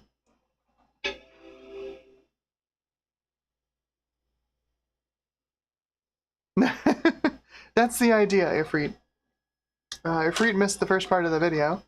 The plan is to put one of these battery relocators from Ron's computer videos into the battery terminals, but my soldering iron is dead, and my backup soldering iron is garbage, so I need a new soldering iron. I've actually got these adorable little half AA dummy batteries that you're supposed to be able to like thread some wire through, and then you just plug it into the motherboard. There's another option.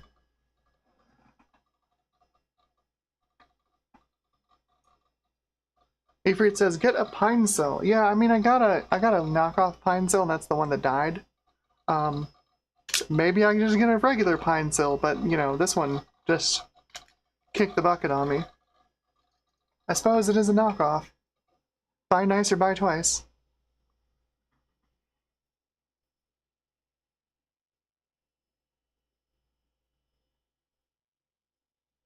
So loading the desktop background. There we go. Oh yeah, it's 256 colors, that's right. It looks kind of terrible with the, It needs more dithering, honestly. It needs more dithering. Decor, can I make you dither more? Is that possible? There's no real options in decor. Oh, here we go. Display options. High quality dithering. I bet that just takes a ton more time. Let's do it. Come on, Decor. You got this. Let's see that picture. Gut Bomb says, sometimes buy nice and buy twice, the hacko way. Oh, that's much better. Look at that. That's good looking. Let's see if I can do just an auto align here on the VGA capture. Oh, look at that. Look at, oh, that's gorgeous. There's so many pixels.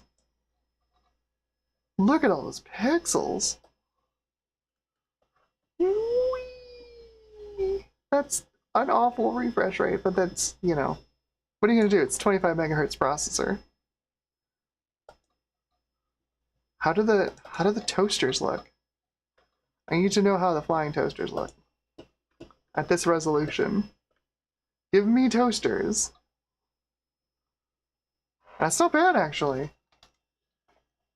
That's not terrible.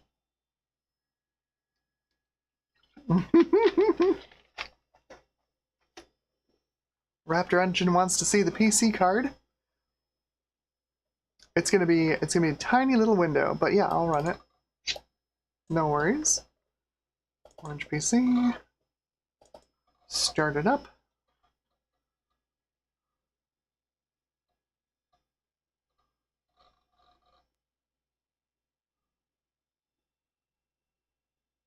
Yeah, there we go. It's PC in a tiny little window.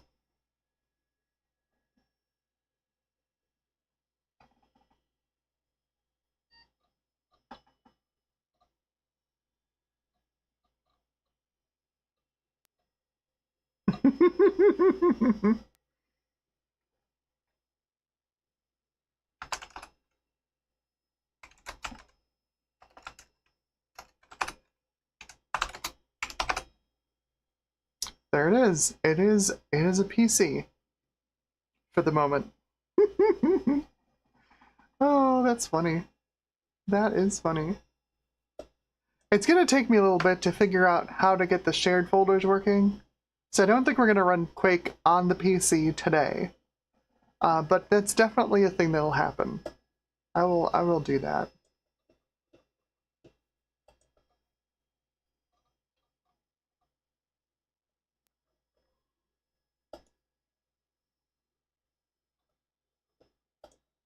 But you know what this would be good for, right? Photoshop. That's why you got a monitor this big, right? Like, you got the big 21-inch monitor for Photoshop.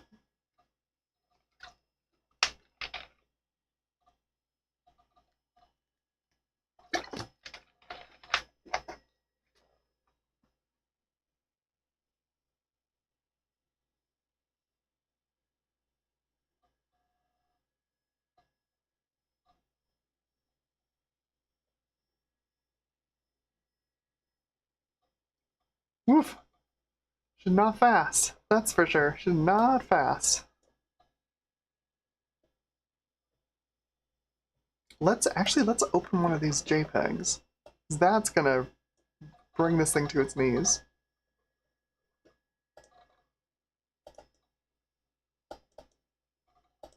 That's the full-size one there. Green.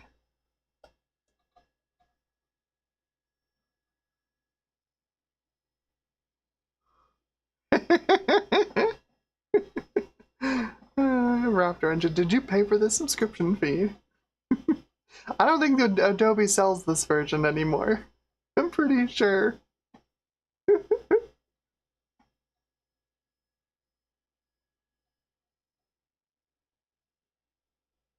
You know what I bet? I bet this version of Photoshop actually is not set up for this much RAM. I betcha. Bet you've never seen a JPEG take that long to render, right? That's what we call a big oof. I set this to 50%. How does it render? What's it look like? That's not bad. That's not bad. Yeah, I bet this isn't even set up to use all of this RAM. Let's see. Yeah, no, it's set to use 10 megs. We have, how much free? 63? 63 megs free. Let's tell it to use, 48 megs of RAM. Ish. Now how does it do?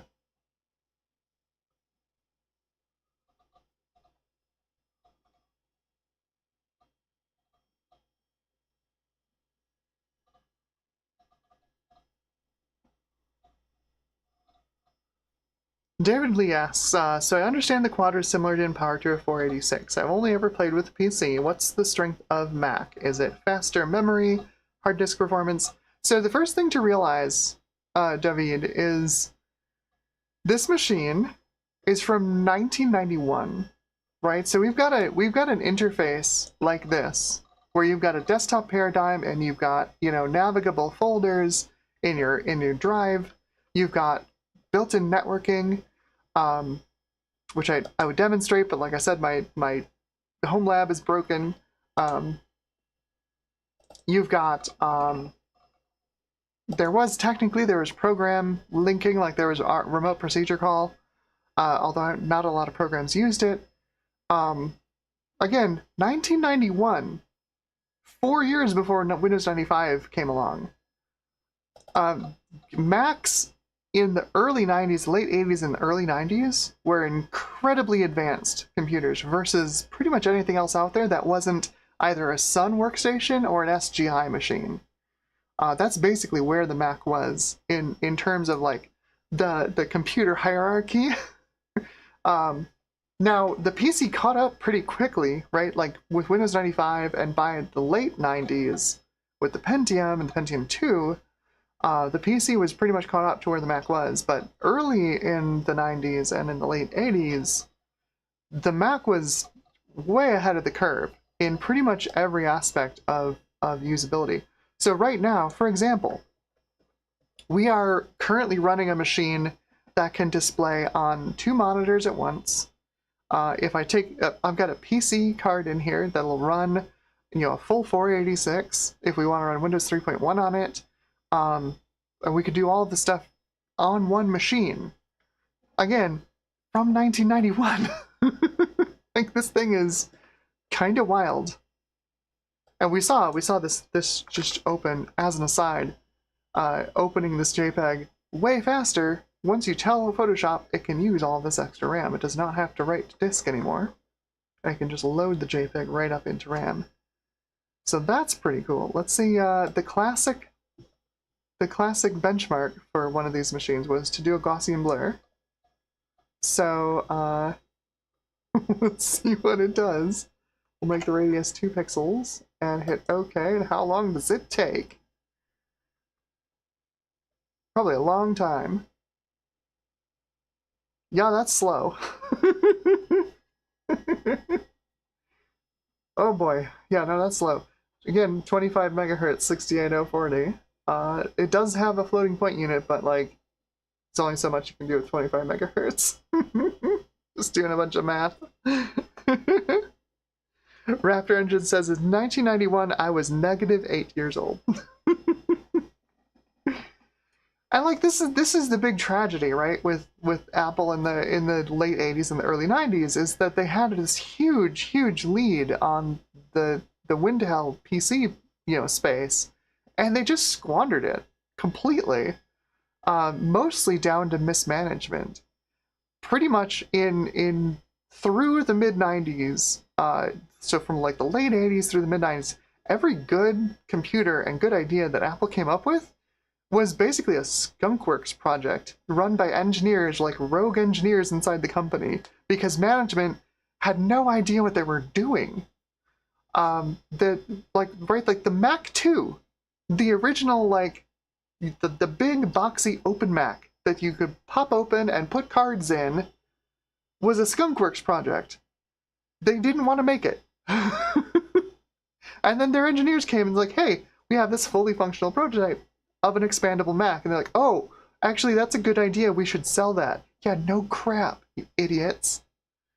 Every single good idea that the company came out with from like 1987 through like 1994 was basically a skunkworks project. It's just a shocking amount of mismanagement at every level of management in the company during that time. It's why we call it, why Apple fans like me call it the Melee's era. It was just so bad.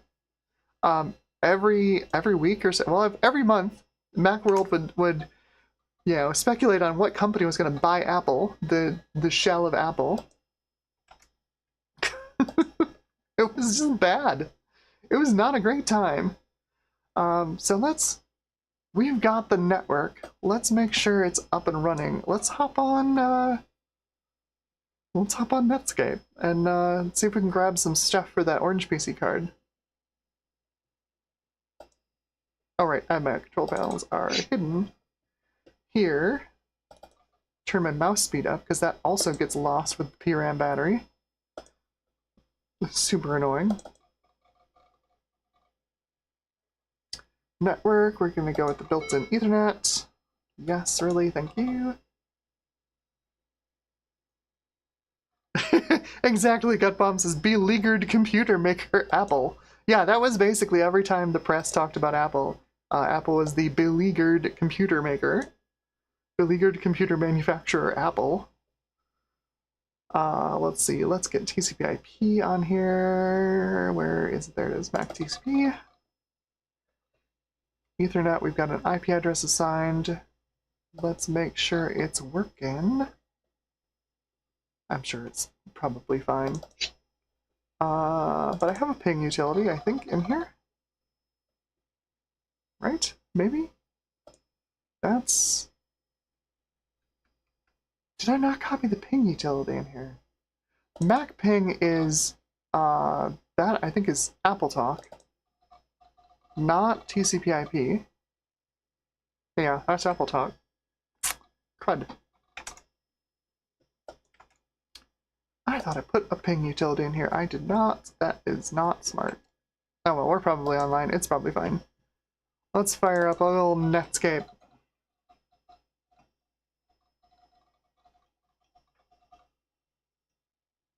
David Starbucks says, I went from a C64 to a 386 to a Pentium in like a 2-year span. Yeah, no kidding. Things did move fast. Things moved fast. Oh yeah, no, Netscape's got some room to spread out now that we've got our 1152 by 870 monitor connected. And actually, I want to set its memory up.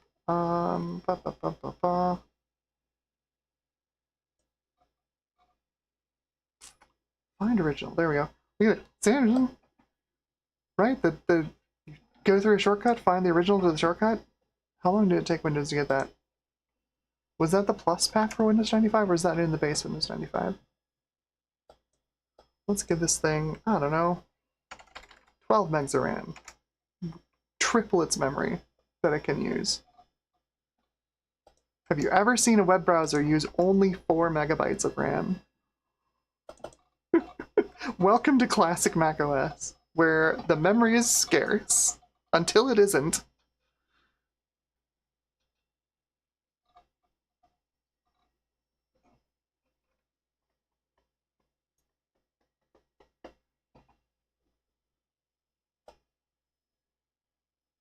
I know I say this a lot, so Efreet says, I really wish somebody would create a new desktop environment based on the look and feel of classic macOS. I would love that too, and the thing is, that sort of exists, and I harp on this a lot, but that's kinda haiku, right? Because that's, BOS was pretty close to classic macOS in terms of look and feel. You had the yellow, the yellow title bars and little tabs moved over to the left, but like, it was sort of similar.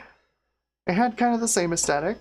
It was definitely personal, right? Like it was a single user operating system. You didn't log into anything. Just like classic macOS was. Haiku. Try it. I think you'll like it. let's go to the Macintosh Garden. See if that works. We can do frog find, that will definitely work.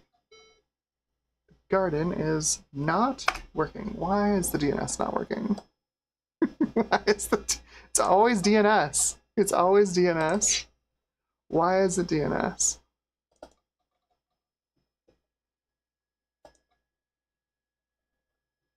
Oh, because I'm trying to get my DNS to connect to my home lab. That doesn't exist anymore. See if it'll do the current pass install.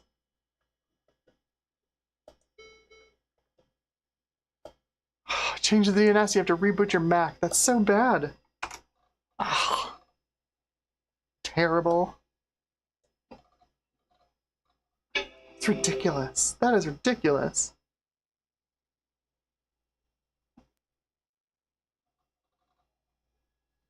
Yeah, well, I mean, I don't know. That's my current thought, right? Is I really want to build a machine that I can kind of nest in and like make my computer personal again. And I think Haiku is the way to do it.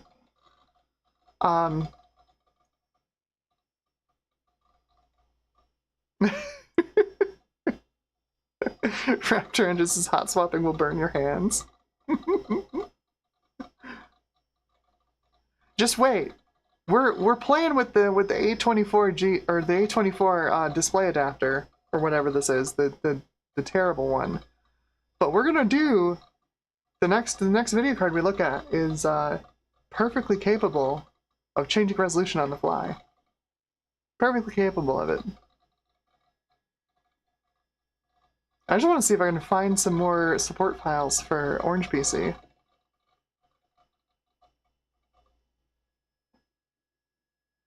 So I don't have enough space on this machine to like get a good like DOS Windows 95 build set up, but if I get one of these blue SCSIs put together, I can just use a blue SCSI and give myself as many 2 GB hard drives as I want.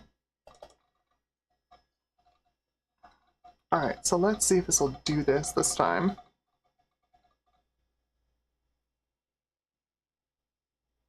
Now the part of this that we're missing is that halfway through starting Netscape, your modem would dial. You dial out to your ISP to get onto the network. Let's just go to frog find because we'll know for right away if that's gonna work.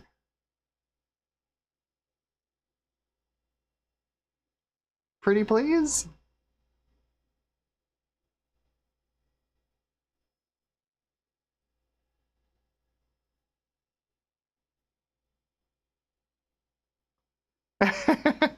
One bit says that hard disk sound is lovely, by the way. It is a Quantum Maverick Pro Drive, which doesn't really exist. The Quantum Maverick was an IDE hard drive series, and then the Quantum Pro Drive was a SCSI disk series. So the Maverick Pro Drive is kind of like nobody could decide what it was supposed to be. Okay, did I misspell frogfind? Is it .org? I don't remember. Let's try the garden. Macintosh Garden.org.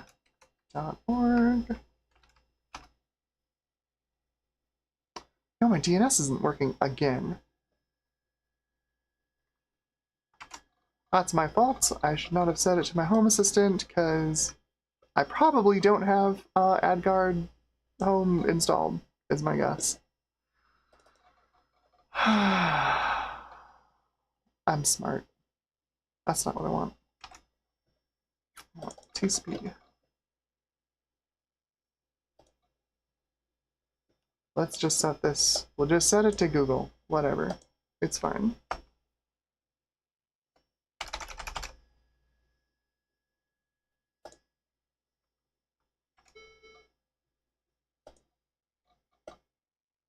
Another reboot. And hopefully we'll be online. It's one bit says it's always DNS. Exactly. It's always DNS.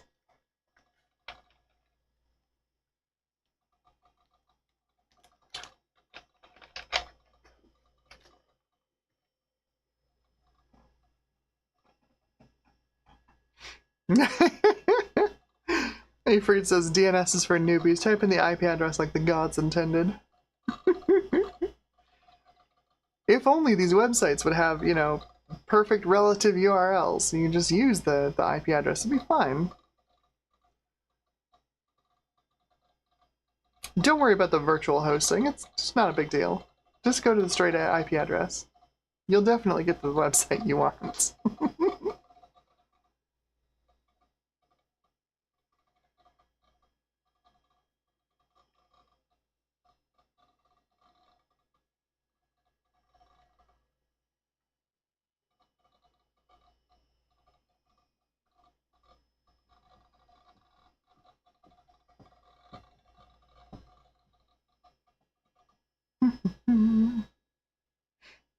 Let decor do its thing here, and then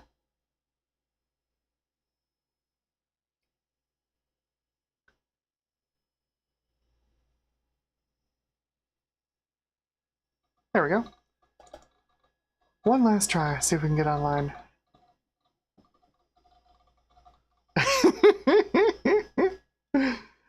Charlotte says, for my next trick, IPv6 for classic Mac bursts into flame. Yep, pretty much. Oh, IPv6 makes my modern computer burst into flame. MacIntoshGarden.org. Let's go. Hey, that's better. I just get JavaScript errors, that's fine. Who cares about JavaScript? Well, look at all that screen. Beautiful. Beautiful, beautiful, beautiful. So let's do orange PC.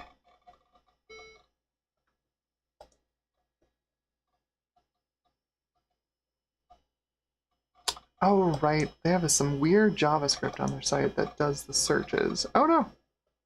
And Netscape crashed. Why am I not surprised? Alright, let's do this the easy way. Go to the garden on my modern machine, and we'll look up the orange PC stuff. Orange PC.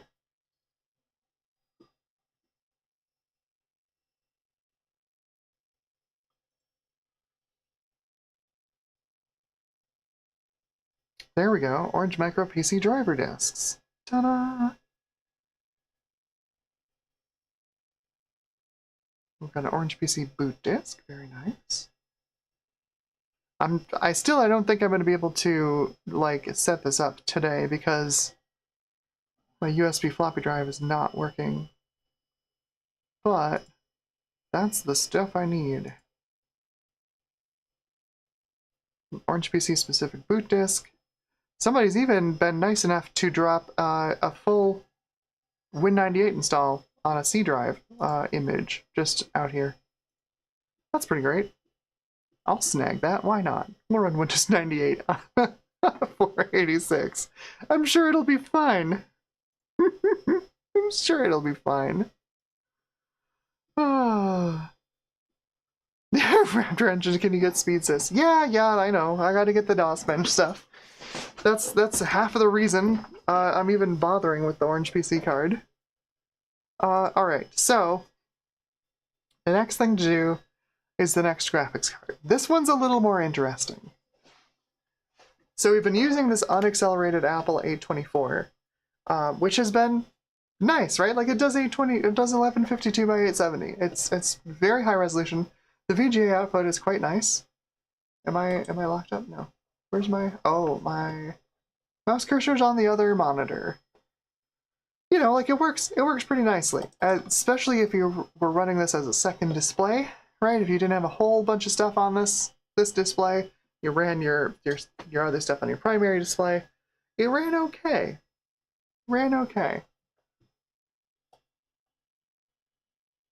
Actually, though, now that I think about it, what I want to do before we put the other card in here is I've got this little save here that is benchmark results. We're going to do some benchmarking real quick. I need to change the resolution on this thing to something less crazy. Or do I? I guess it shouldn't matter. Because it's... I don't know. Let's just give it a try. I want to benchmark this thing and see how slow it is. Oh, it's super slow is what is the answer. It's super slow. Let's run... Yeah, let's run all the tests. Go. Yes. Okay, we'll do a quick we'll do a quick benchmark. Let this thing run. It'll do some quick draw tests.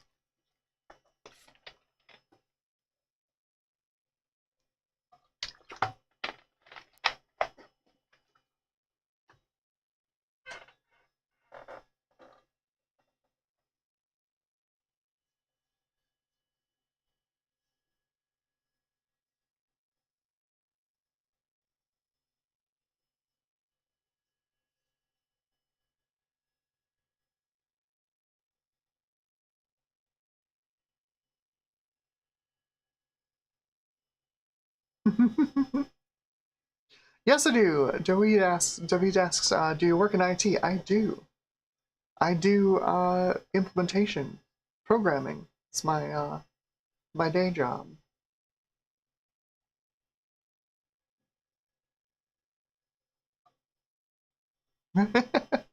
All right, Asmodeus is here. Hello, welcome to the stream. Asmodeus says Mavericks are a cost-reduced version of the Pro Drive. So technically, it is a Pro Drive. The funny part is, like, both of these Quadras came with actual Pro Drives. Like, these were the drives that were in the machine. These are actual Quantum Pro Drives. Well, Pro Drive LPS. I'm guessing that's also like a cost-reduced version of the Pro Drive. Both of these sound a lot worse than the Maverick does. I don't know. I don't know. They do both work. They just sound bad. They definitely sound worse than this Maverick does. This Maverick sounds pretty okay, especially for a 30-year-old hard drive. Oh, that is pokey. Oh, look at how slow that is.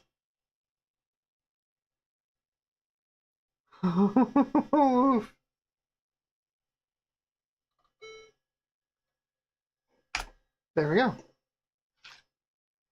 Got my AOL disk.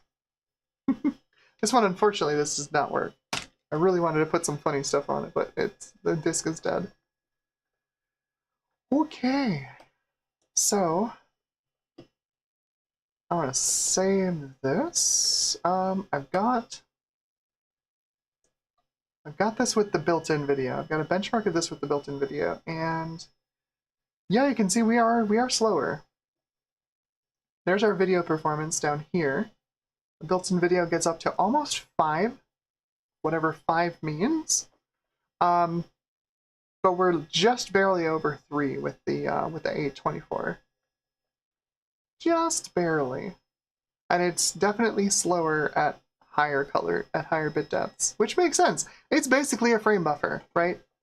It is basically a frame buffer. So let's save this.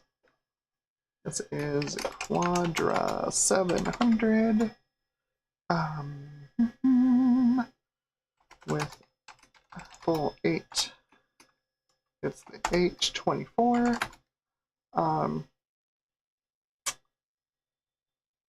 This is not the graphics card version. This is the display adapter.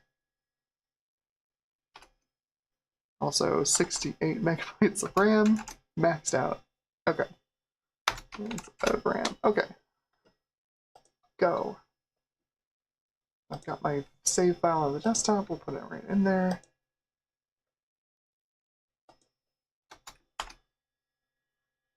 Eight. Nope. There we go. 824. You may have noticed there's another entry in here. We're going to take a look at that in just a minute. All right. Shut down. There we go. Okay.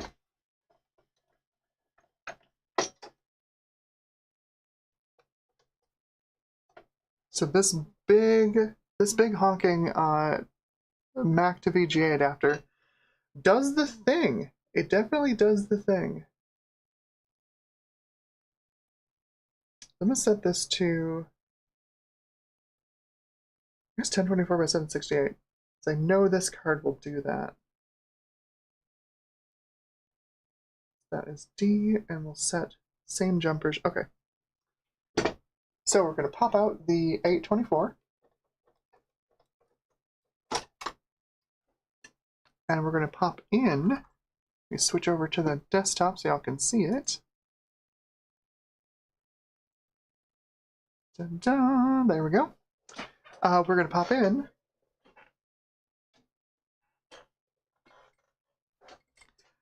the Raster Ops Paintboard LI.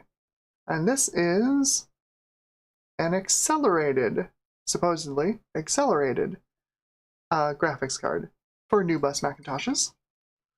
And it should also support pretty similar resolutions. We've got a lot of RAM on this thing. And again, got a nice Brooktree RAM DAC. So, fingers crossed. I have tested this one. I do know it works. I think it might be fun to play around with it, though.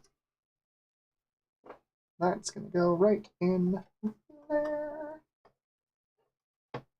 Just like that. And get the, where to put the big, there it is. Big honkin' adapter. Put you in there. You're not going to have any idea what to do when we boot this thing up, but plug the VGA into it so that it thinks there's a monitor attached. It'll save us a couple of steps. All right. Switch over to the VGA. There we go.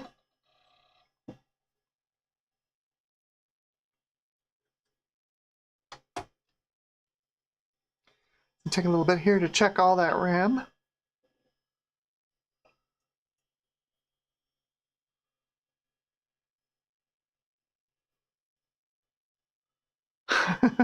David asks, is our DevOps any use in the workplace? I mean, for a dev, yes.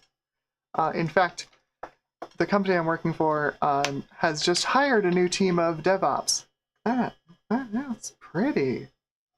It's hired a new team of DevOps, and we're starting to move through all of our old processes and kind of update them for DevOps, which has actually been really nice. It means we're making progress. Certainly more progress than a couple of years ago when we decided to embrace Agile, and that went about as well as you can imagine.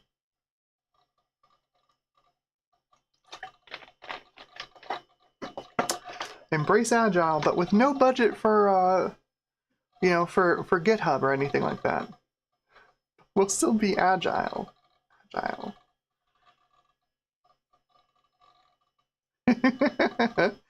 This thing is something. I like this card. Oh, there you go. Asmodeus says the ProDrive LPS is the original. That makes more sense. Okay, we should be booted. I'm going to move the VGA over to the internal so we can actually see what's on the screen. But this should show up in the monitor's control panel now.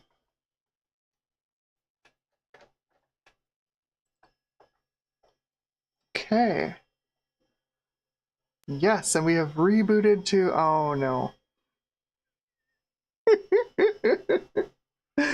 Oh, I want my PRAM battery.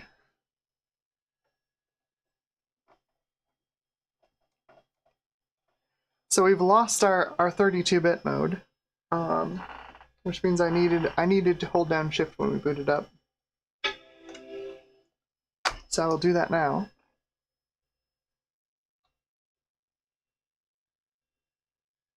Normally this isn't an issue, right? Like if this were 1991, you'd have a fresh PRAM battery in there. It would remember your settings. You wouldn't have to deal with this. But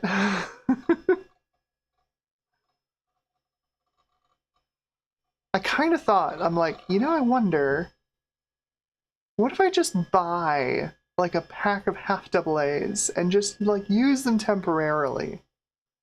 You know, will I get eaten alive by my chat if I try it?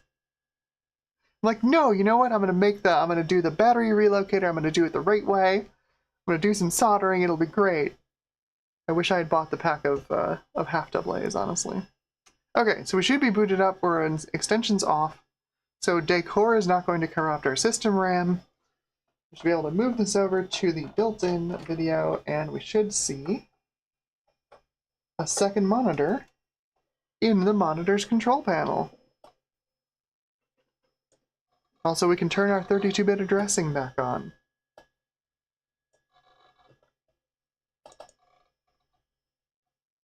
There we go, 32-bit addressing. Let's up that disk cache. And monitors. Lo and behold, there it is. Beautiful. So we'll set this to colors, and we will set that back to 800 by 600. And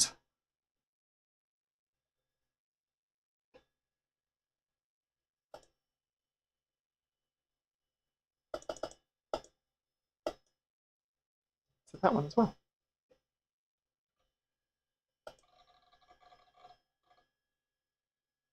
Haha! 1024 by 768. Gimme, gimme. Okay, and I'm going to set this to be the boot monitor, and we'll make this the main screen as well. Now, I'm going to do my trick again, where I hold this on restart, and don't move the mouse this time. I'll move the VGA over, so it thinks there's a monitor connected. Which, I mean, there is, but, you know, it needs to know there's a monitor there when it boots up. And let go of the mouse, and we reboot. It should boot up from the paint board. Ta-da!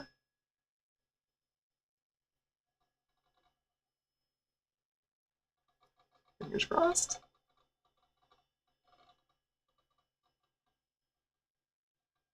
Pretty please.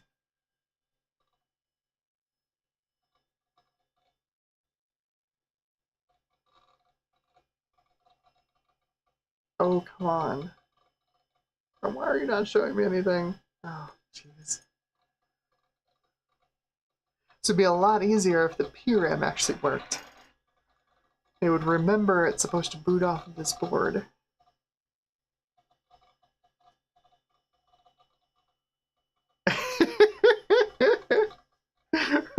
Engine 720p in 1991. Wow!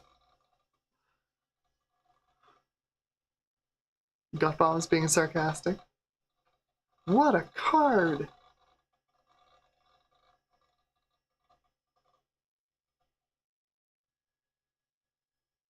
I had this working. I swear I had this working. What is this thing doing? What is it doing? Why is it not booting up off the card? I tell it to boot up off of... Oh, we're back to black and white. How lovely. Why are we back to black and white?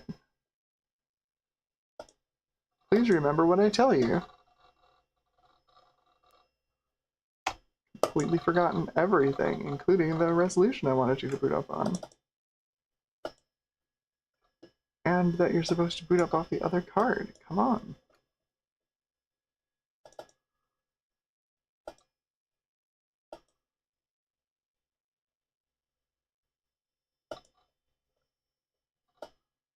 See if it'll work this time.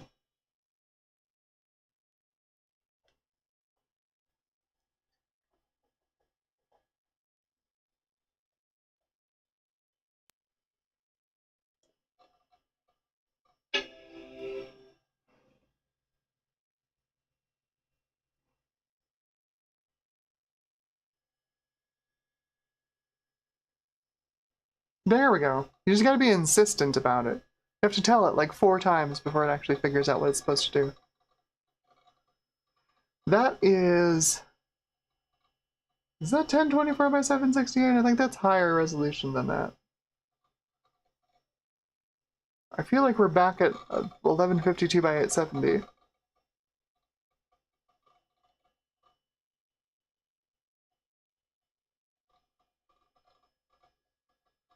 Oh no, it is! Johnny Chang says it's not hot restarting but doing a cold boot. It's definitely doing a warm reboot. Because otherwise, I lose all the settings in the parameter RAM. Because I don't have clock battery in here, right? I don't have PRAM battery. So if I turn this thing off, there's no suspend power. It's dependent on the clock battery to keep like your display resolution and your boot disk and your mouse speed and your whether you're using 32-bit addressing or not. That's all stored in the parameter RAM. And it's having a time today. Because of course I'm doing a live demo, so of course it's having a time today. Now my guess is that the gamma is all wacky on this. So let's do our options. Uncorrected gamma, 60 Hertz. Supposedly it's 1024 by 768. Sure, okay. Alright, I'll believe you. That's very bright. That's very bright. I think it's probably that bright because it's just outputting a hot signal, is my guess. Let me see if I can change capture card filters. Yeah, if I turn off this brightening filter, things look a little better. Let's throw one in here for the paintboard. Paintboard LI. Color correct. That's going to just need a lot of contrast, I think. And maybe less brightness. Yeah. That's better. That's better. Closer, warmer.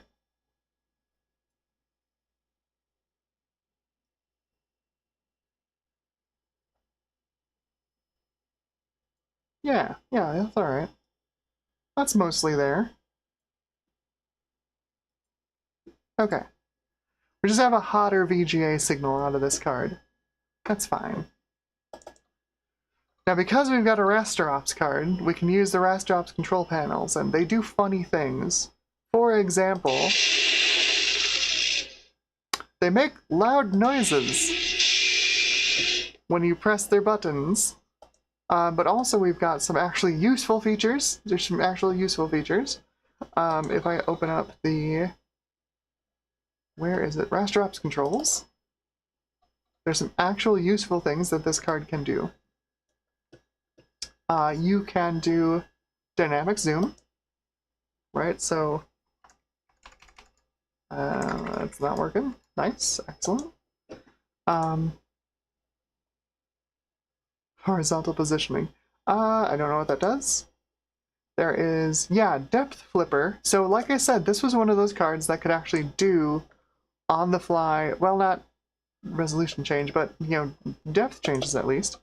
If you hold down Option and Shift here on this Options button, Option Shift, we get a little menu, and we can change, well, we can change bit depth, basically, and that's it. What's our other thing?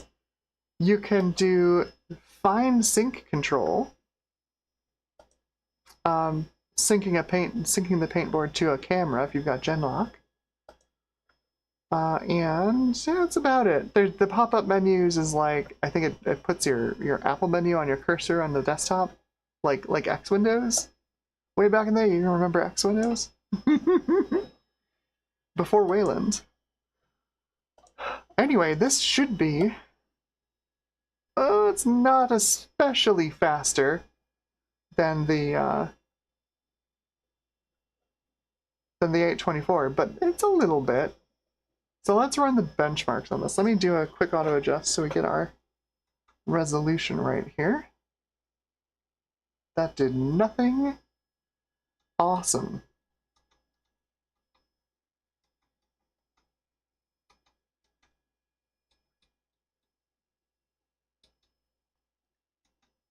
Our VGA capture has no idea what to do with this.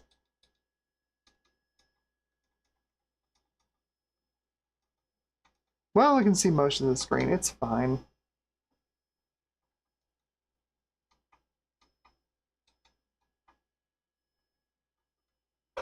All right. It's fine. It's fine. I'm sure it's fine. Let's run benchmarks. Let's go. Benchmarks. Benchmarks, benchmarks.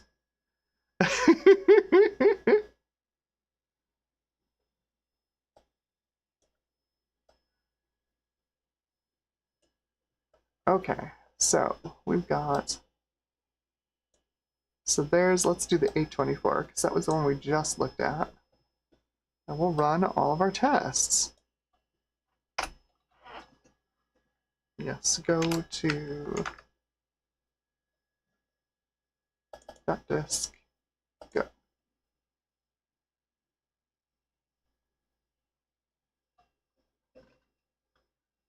little bit faster.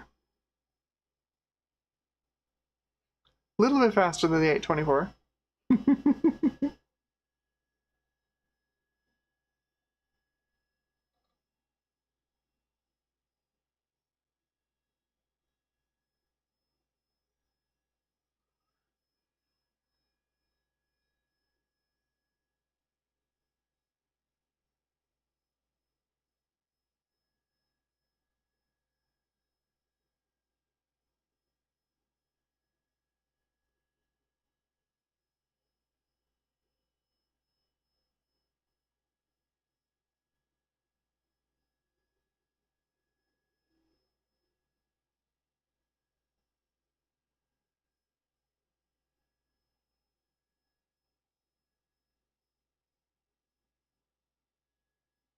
The floating point tests are very impressive, considering this has a floating point unit.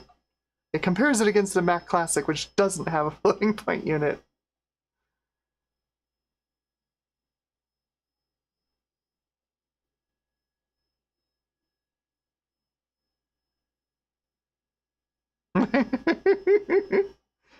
Gutbomb says, I run this thing so many times. The graphics tests on a vanilla Mac SE are so much slower.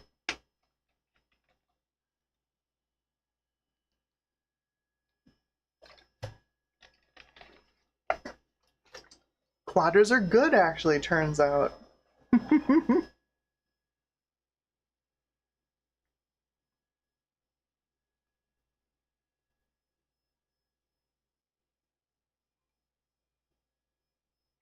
quite a bit faster than the 824. That's not so much faster. Scrolling's not bad, though.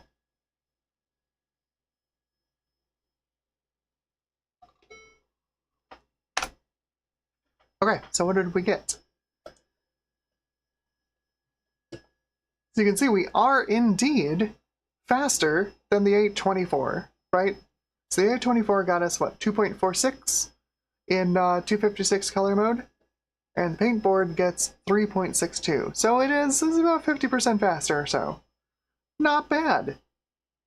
However, I did also run this before we put all these boards in here. I did also run this on the built-in video.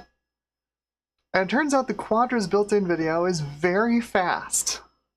The built-in video scores a 5.13 at 256 colors, making it faster than even the paint board, which is frustrating. Because the built-in video won't do 1024 by 768. It just won't do it. For whatever reason. 640 by 480, 800 by 600, 832 by 624, 1152 by 870, no problem. 1024 by 768, not a chance. Just won't do it. I don't know why, but it just refuses.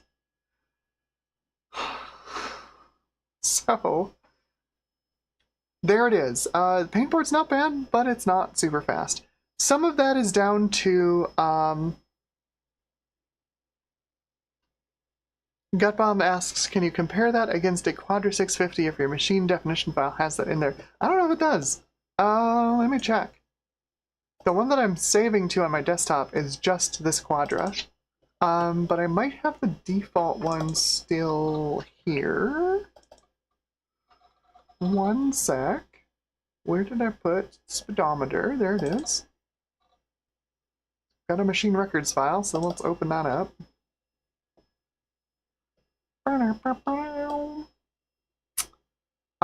We don't have it. Sorry.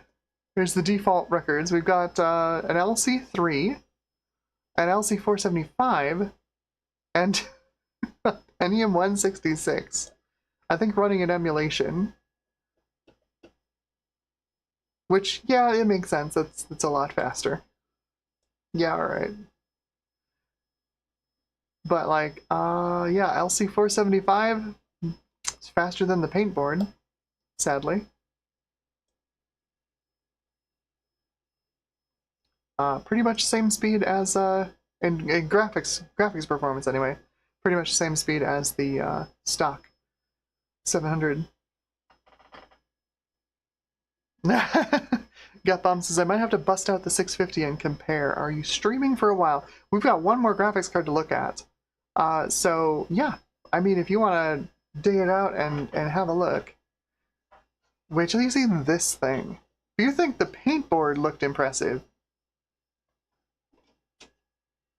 This beastie. What is this one called? This is... Oh yeah, this is the Radius. This is a Radius Video Vision. It's not strictly a video card. It's a video input.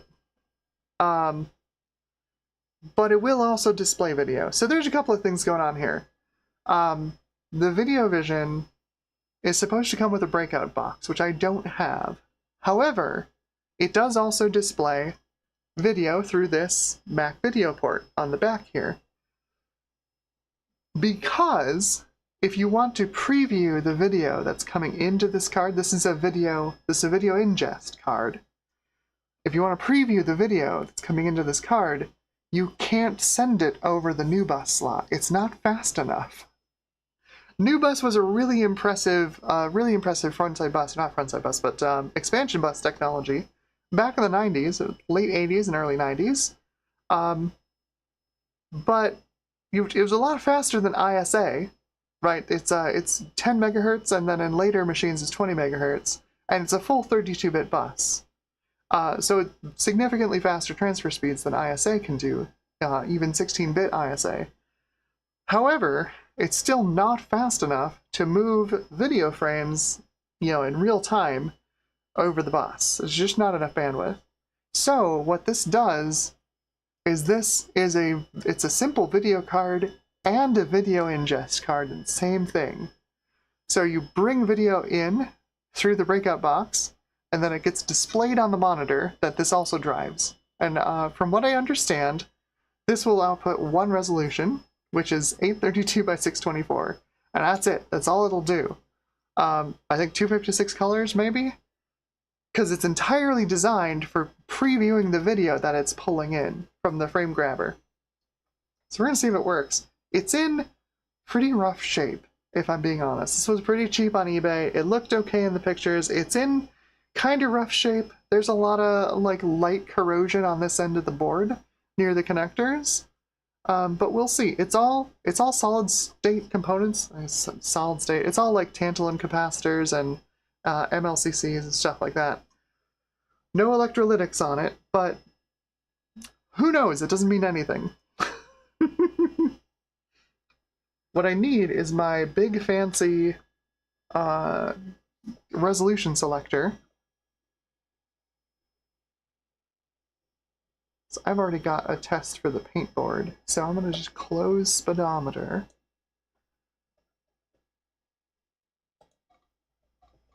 And we're going to reboot. Well, I'm going to shut this down. And we're going to swap cards. David says 2:42 a.m. here, going to bed. Have a good night. Hope you sleep well.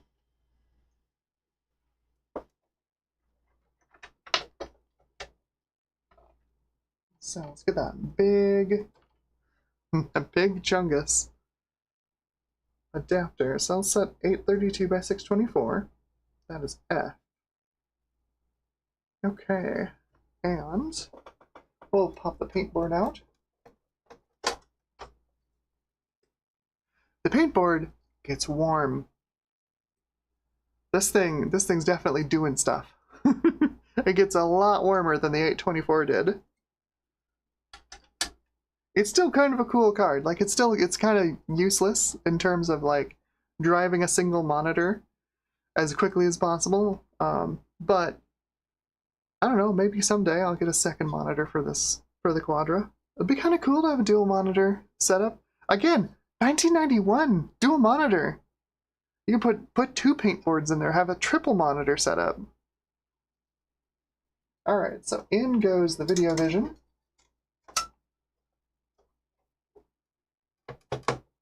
We're going to do the same trick we did last time, which is plug in our big chungus into the monitor out, which is here. Plug in the VGA to force it to recognize the card, hopefully, and boot it up without extensions so that we actually get a successful boot. In your home? Okay, good. Here we go.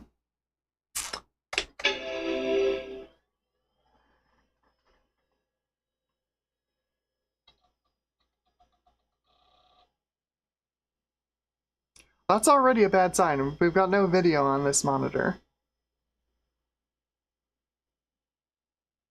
If it found anything, it should display something. One would think.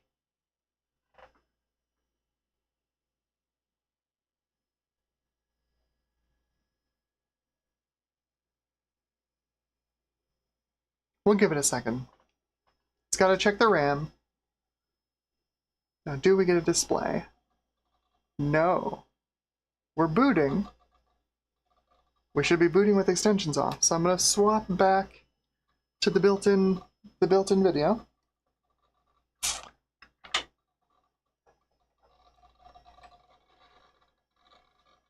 There we go. Now, does the monitor's control panel see a second display? It does not. That's not a good sign.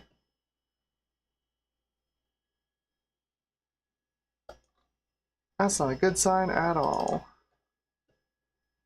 Let's turn our 32-bit addressing back on. Set this back to color. Doesn't really matter how many colors in this case. We just need to get this thing rebooted. Let's try... I'll try a different adapter instead of the big chungus. Let's just do... This is the NEC multisync. It should at least give us, like, the base resolution that the card can support. If it's even working. That's the key. If it's even working. I don't even know if this thing works. Fingers crossed. Alright, I'm gonna swap the VGA over. I try not to move the mouse while I do this. And we'll reboot.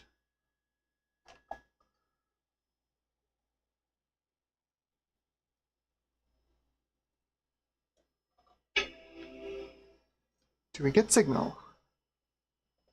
Do we get anything? No.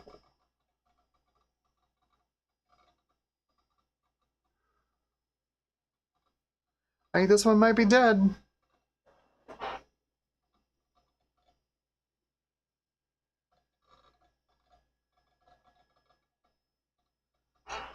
This one might be Kaputski.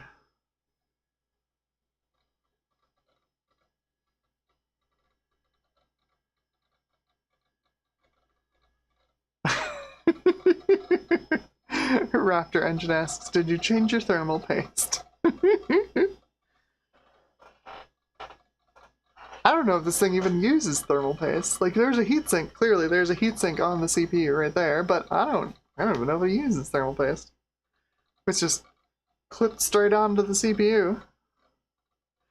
Yeah, gut bombs. That's a frowny face. Yeah, I think this one's a no-go. This one looks like it is dead. Especially since we saw what the 824 did, right? Like, it should show up in the monitor's control panel. If we boot it up with a monitor connected to it, it should show up here, and it's super not. Oof.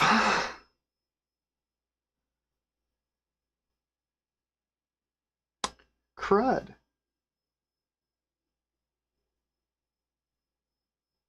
Oh, you know what? I'm gonna swap back to the paint board. I think this one is dead. I'm gonna swap back to the paint board and see if the orange PC runs better on it. I don't know why it would, but I'm curious.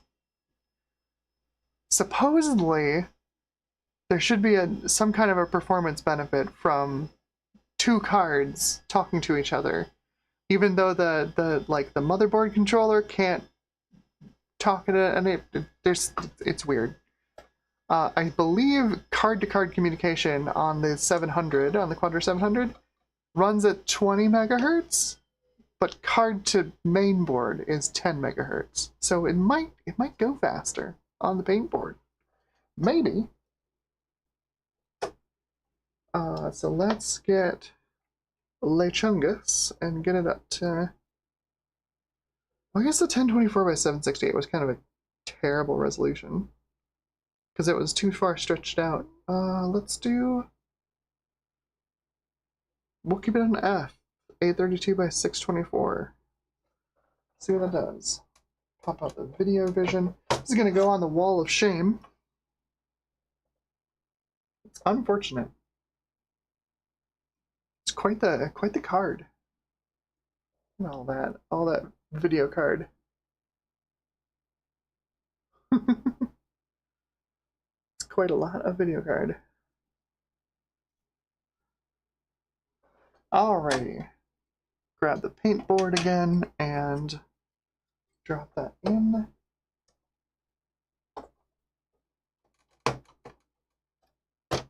See if the orange PC runs any faster on the paint board. It would be kind of weird.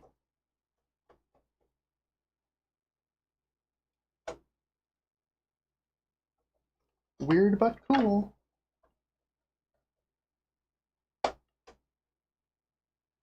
Okay. Boot it up and hold down Shift.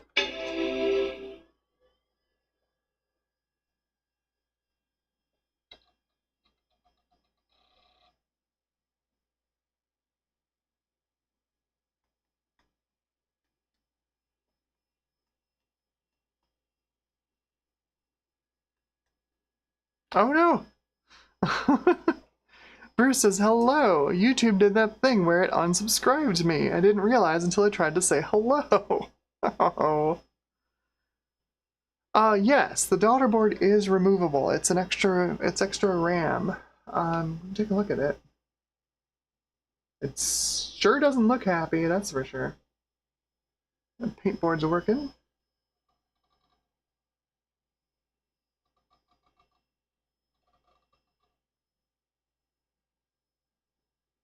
We should be starting with extensions off, so let's see. I'll try and get this board-to-board connectors, 2 board-to-board connectors on this.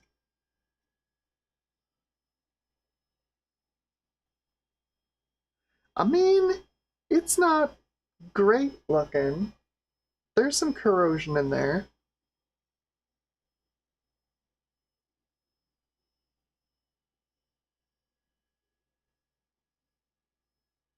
But I could say that about most of this card. It's just not, it's not in great shape.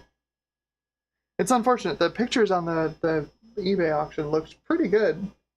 And I got it in my hands and I'm like, oh, this thing's seen some shit. Oh no. It's had an interesting life. Okay, let's swap this back to the internal. Come on. Let go. Let go. There we go. And configure our displays and our mode 32. I really want my I want my clock battery back.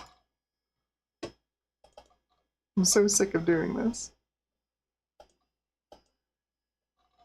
256 colors, and we're gonna do boot on that.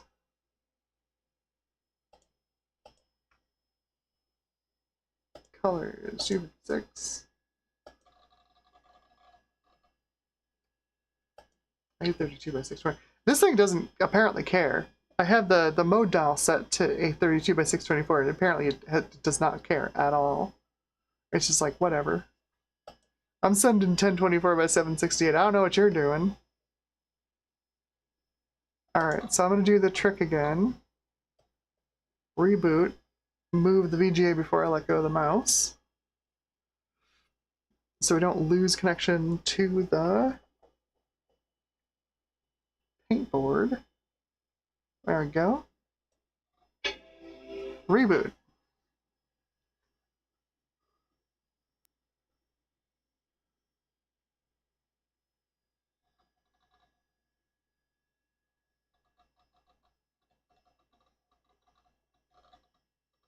And there we go. 832 by 624. Bruce says maybe the auction pics were another card. It was definitely this card. It wasn't very detailed. That's the problem. And like from, you know, from back here, it looks great, right? Like it looks like it's all there. It's everything you'd expect it to be.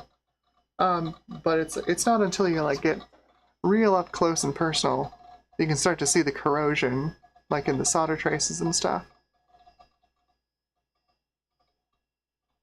You know, unlike these connectors don't look great. The I/O shield on the back doesn't look great.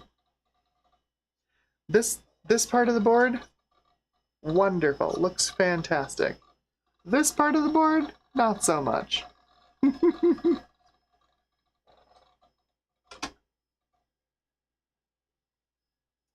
Okay, so it has once again ignored my request to boot off of the paint board.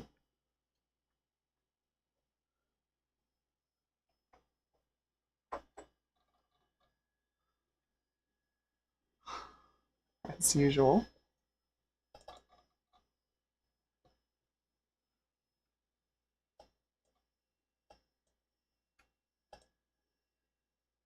I think it doesn't like doing a resolution change and the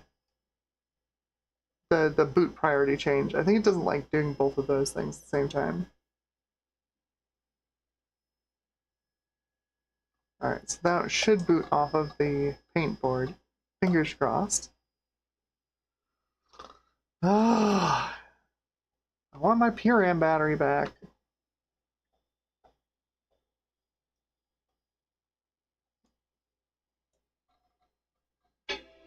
Okay.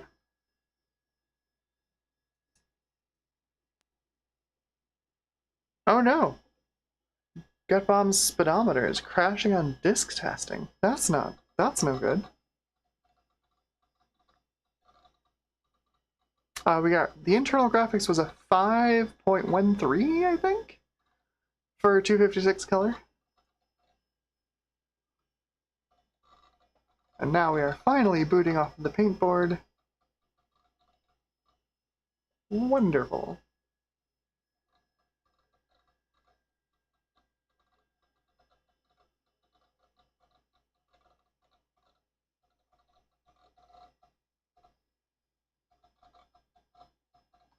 Once we're all booted up here, I will just do an auto adjust on the VGA capture. Eventually.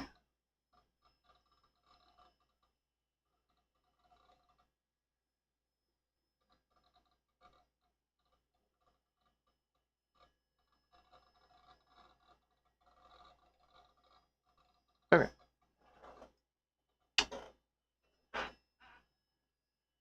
Much better. Much better. There we go. Decor is going to do its thing.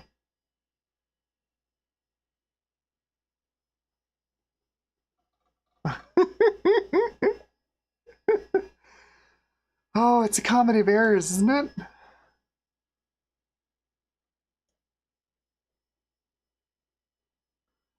Oh. Gutbomb says, so of course, after I reboot from a crash, I have to wait for macOS to rebuild the desktop file. Yeah, of course, of course. That sounds about right. Turn my mouse speed back up. There we go. That's so much better. Alright. Let's do... I want to see what the orange microcard does on this monitor. Gimme!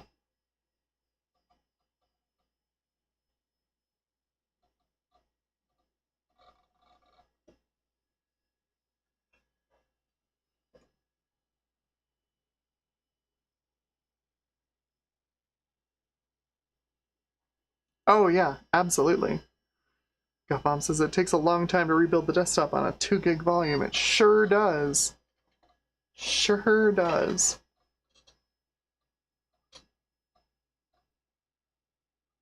Okay.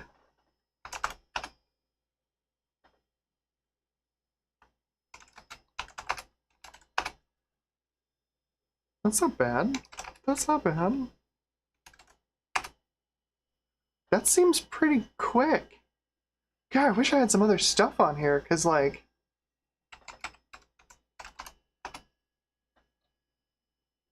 that seems to be moving. You know? That's like schmovin'.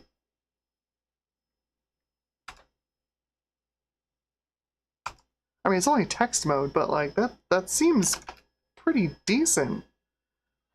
Snappy. Oh, man, I wish I had other stuff on this thing. This might be the key, right? Like, this might be the key to running the Orange PC pretty nicely. So run it on the paint board, because you get the higher speed connection between the two NuBus slots.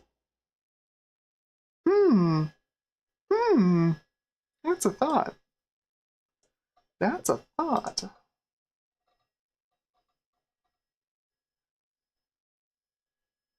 Oh no! Oh no. Gutbomb's Centra 650. Quadra 650? Crashes when it tries to switch out of 1-bit color. You need a paint board. I wonder if it's some extensions. I don't know if you've got, like, the weird display enablers and stuff in there. There's all kinds of weird stuff in, you need a paint board, it's fine. I don't know if you have, like, the display enablers and stuff in there. So I don't have the display enabler. Which makes sense. I don't have an Apple display to enable. Just the paint board.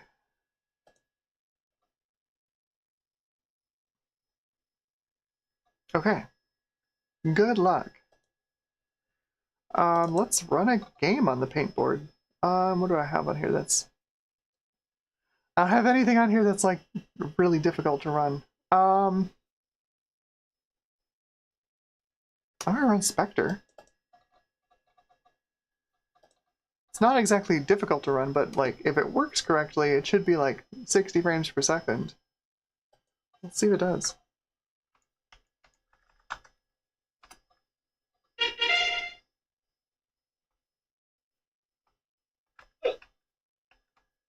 Yeah, no, that runs nicely.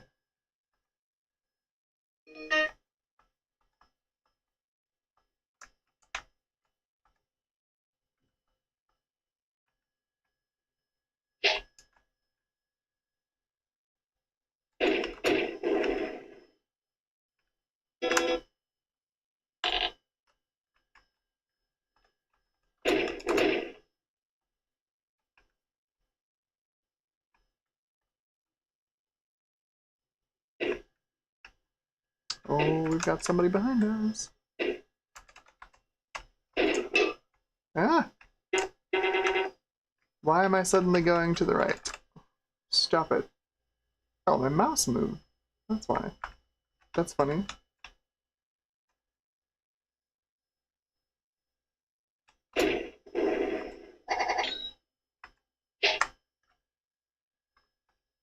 Yeah, it runs alright. But, like, this is nothing for a Quadra to run. Why does it keep doing this with my mouse? It's so weird.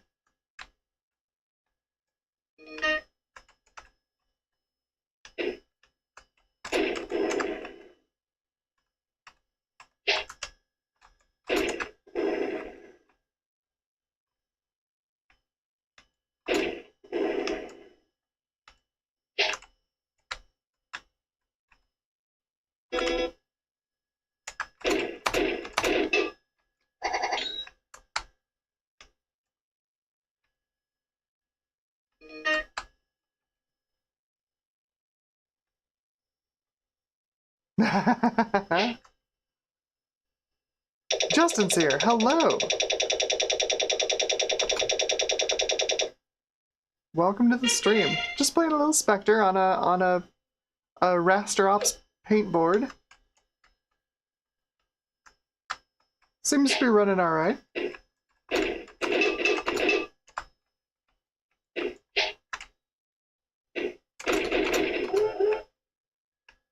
I need health badly.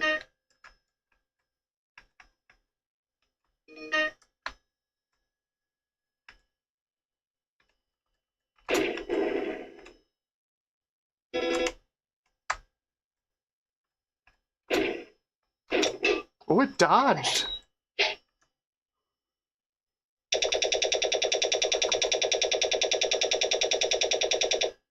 It's annoying.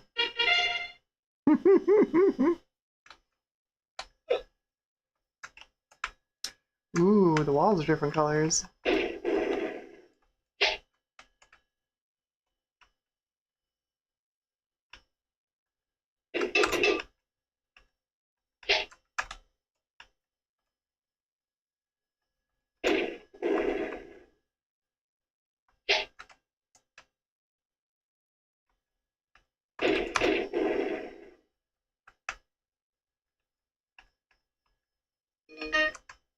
I'm getting sucked into this game. I need to not.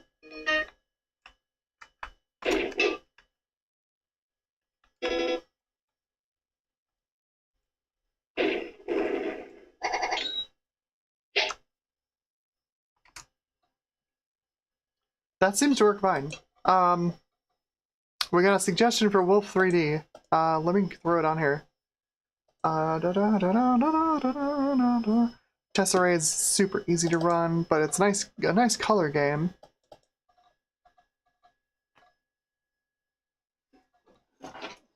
Yeah, it's not much there as far as like complicated graphics. SimCity 2000 should run fine. I don't see why it wouldn't.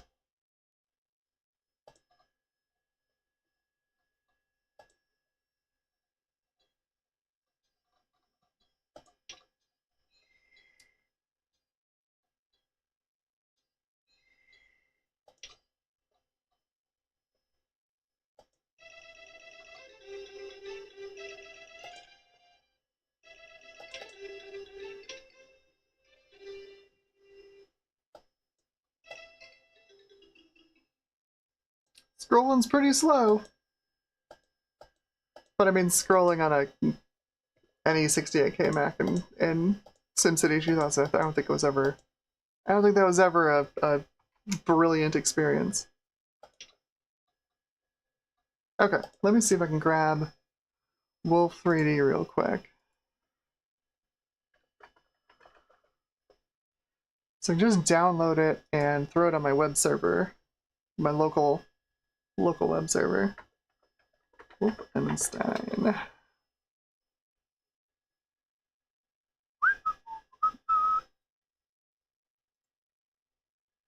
Yeah, grab the demo.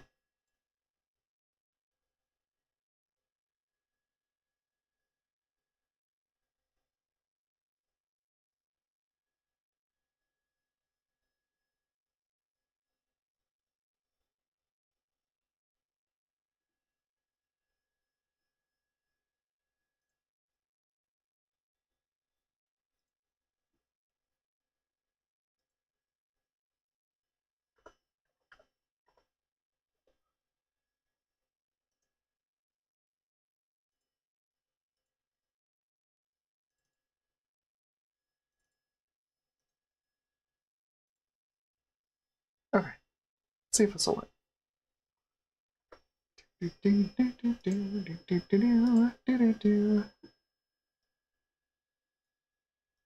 Okay. Scatterbrained.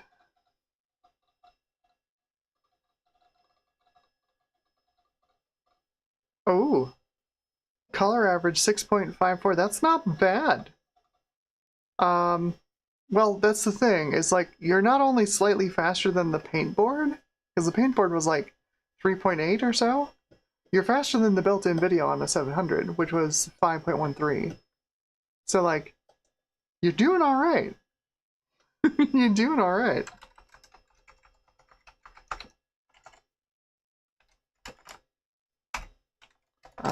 Goodies, retro. Wolf.hqx.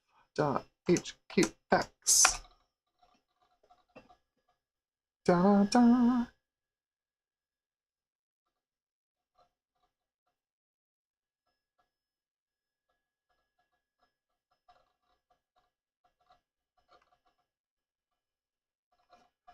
Ooh, excuse me.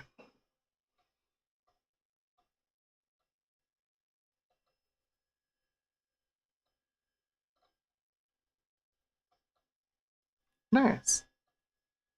Quadra 650 board fits in the Quadra 700 case, so that'd be kind of cool to try. I do have the backup Quadra 700. Make it a Quadra 750.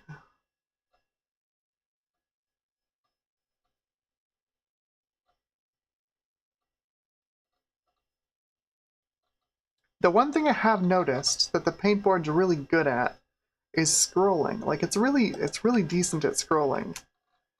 I'd say it is supposedly an accelerated quick draw card, but of course, you know, it's limited by the new bus, the lack of performance on new bus.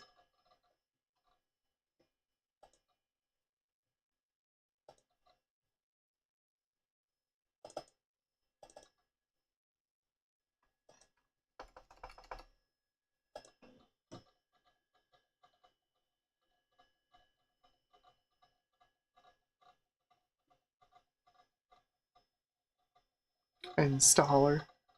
Hilarious. Yeah, I want to make additional installations. What?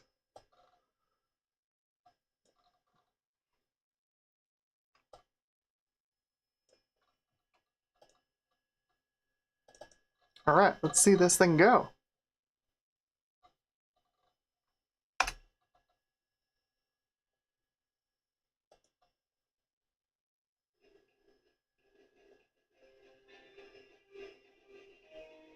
Did you know that there's music in the Mac version of Wolf 3D? Because there is.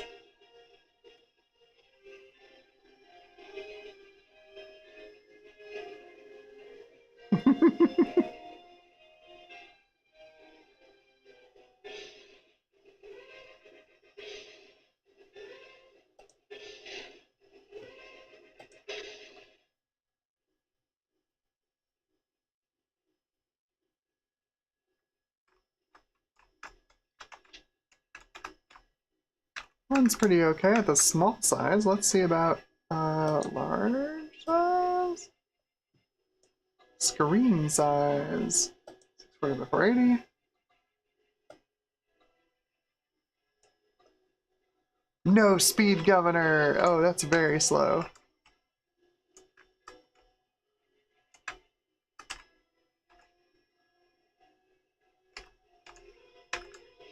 Whew. That's yikes. We got 512 by 384.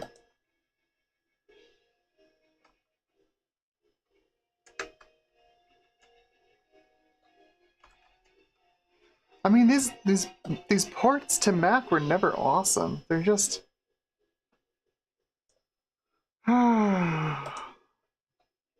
there's no option in here to like double pixels.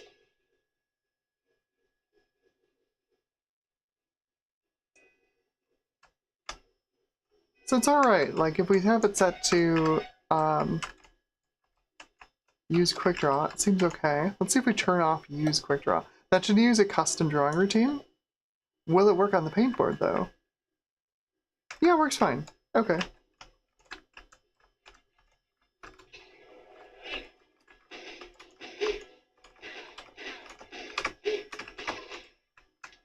I can't mouse control.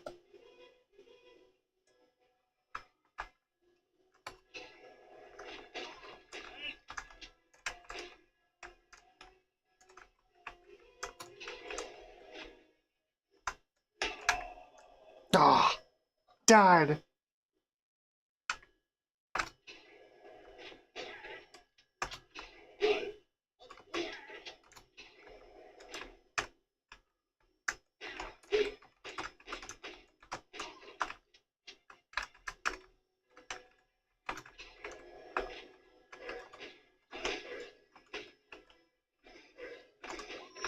Man, even the dogs are Nazis.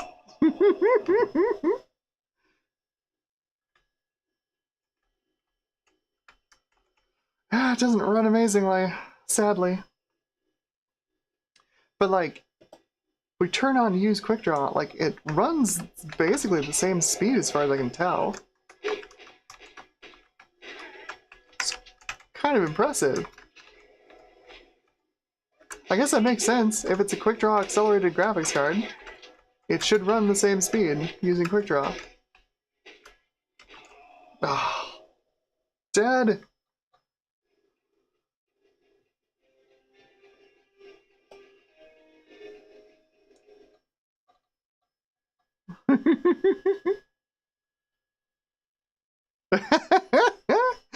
Bruce says, I hear quick draw is recommended for Red Dead Redemption. Oh. Alright, well I think that's gonna be it for today.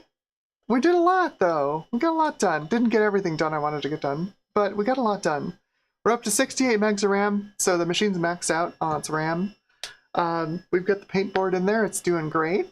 And yeah, 16 megs on the orange PC card. Also doing great. You ever look into getting the utilities and drivers for the orange PC so I can do shared folders? Then I can actually like start moving files onto the PC partition. And then we can start doing weird things like running SpeedSys and Quake and Doom on the little card in here. Justin asked, didn't the Quadra 700 have the faster NuBus version? Sort of. So most NuBus Macs were 10 megahertz. The Quadra 700 and the 900 and the 950 were 20 megahertz, but only between the slots.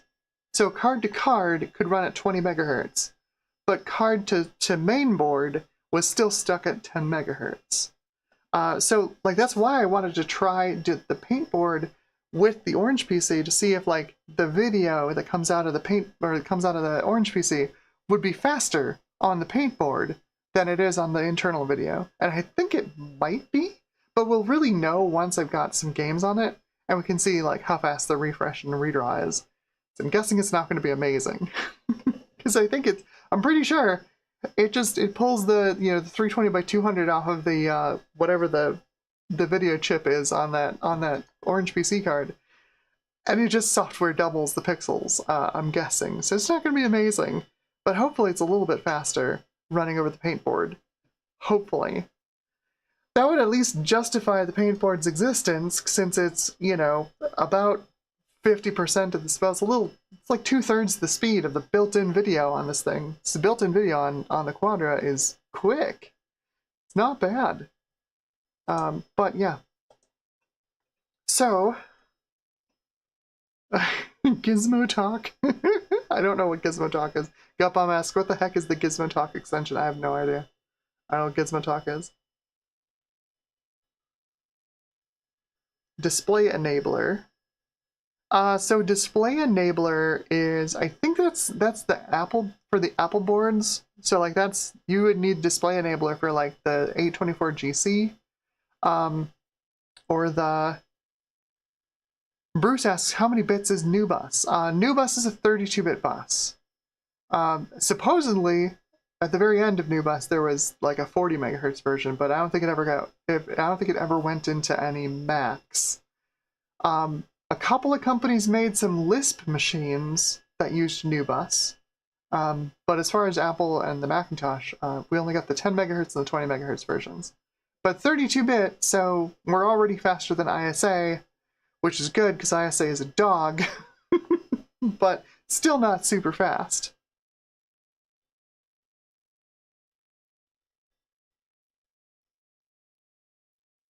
Gizmo Talk is native Mogwai.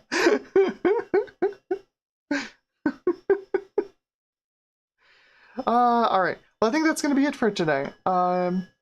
Let's say goodnight to the Quadra, because as soon as I turn it off, it's going to forget how to do everything it's doing. Sadly. But, well done. I'll figure out the PRAM battery at some point. Let me switch back over to the ACAM and we can sign off for the night. It was a lovely night. I hope everybody had fun, and I hope the rest of your weekend goes well. And I hope you have a wonderful next rest of your week, and we'll see you next week on the next Saturday stream. So, have a wonderful evening, and as always, may the PC parts be ever in your favor. Right?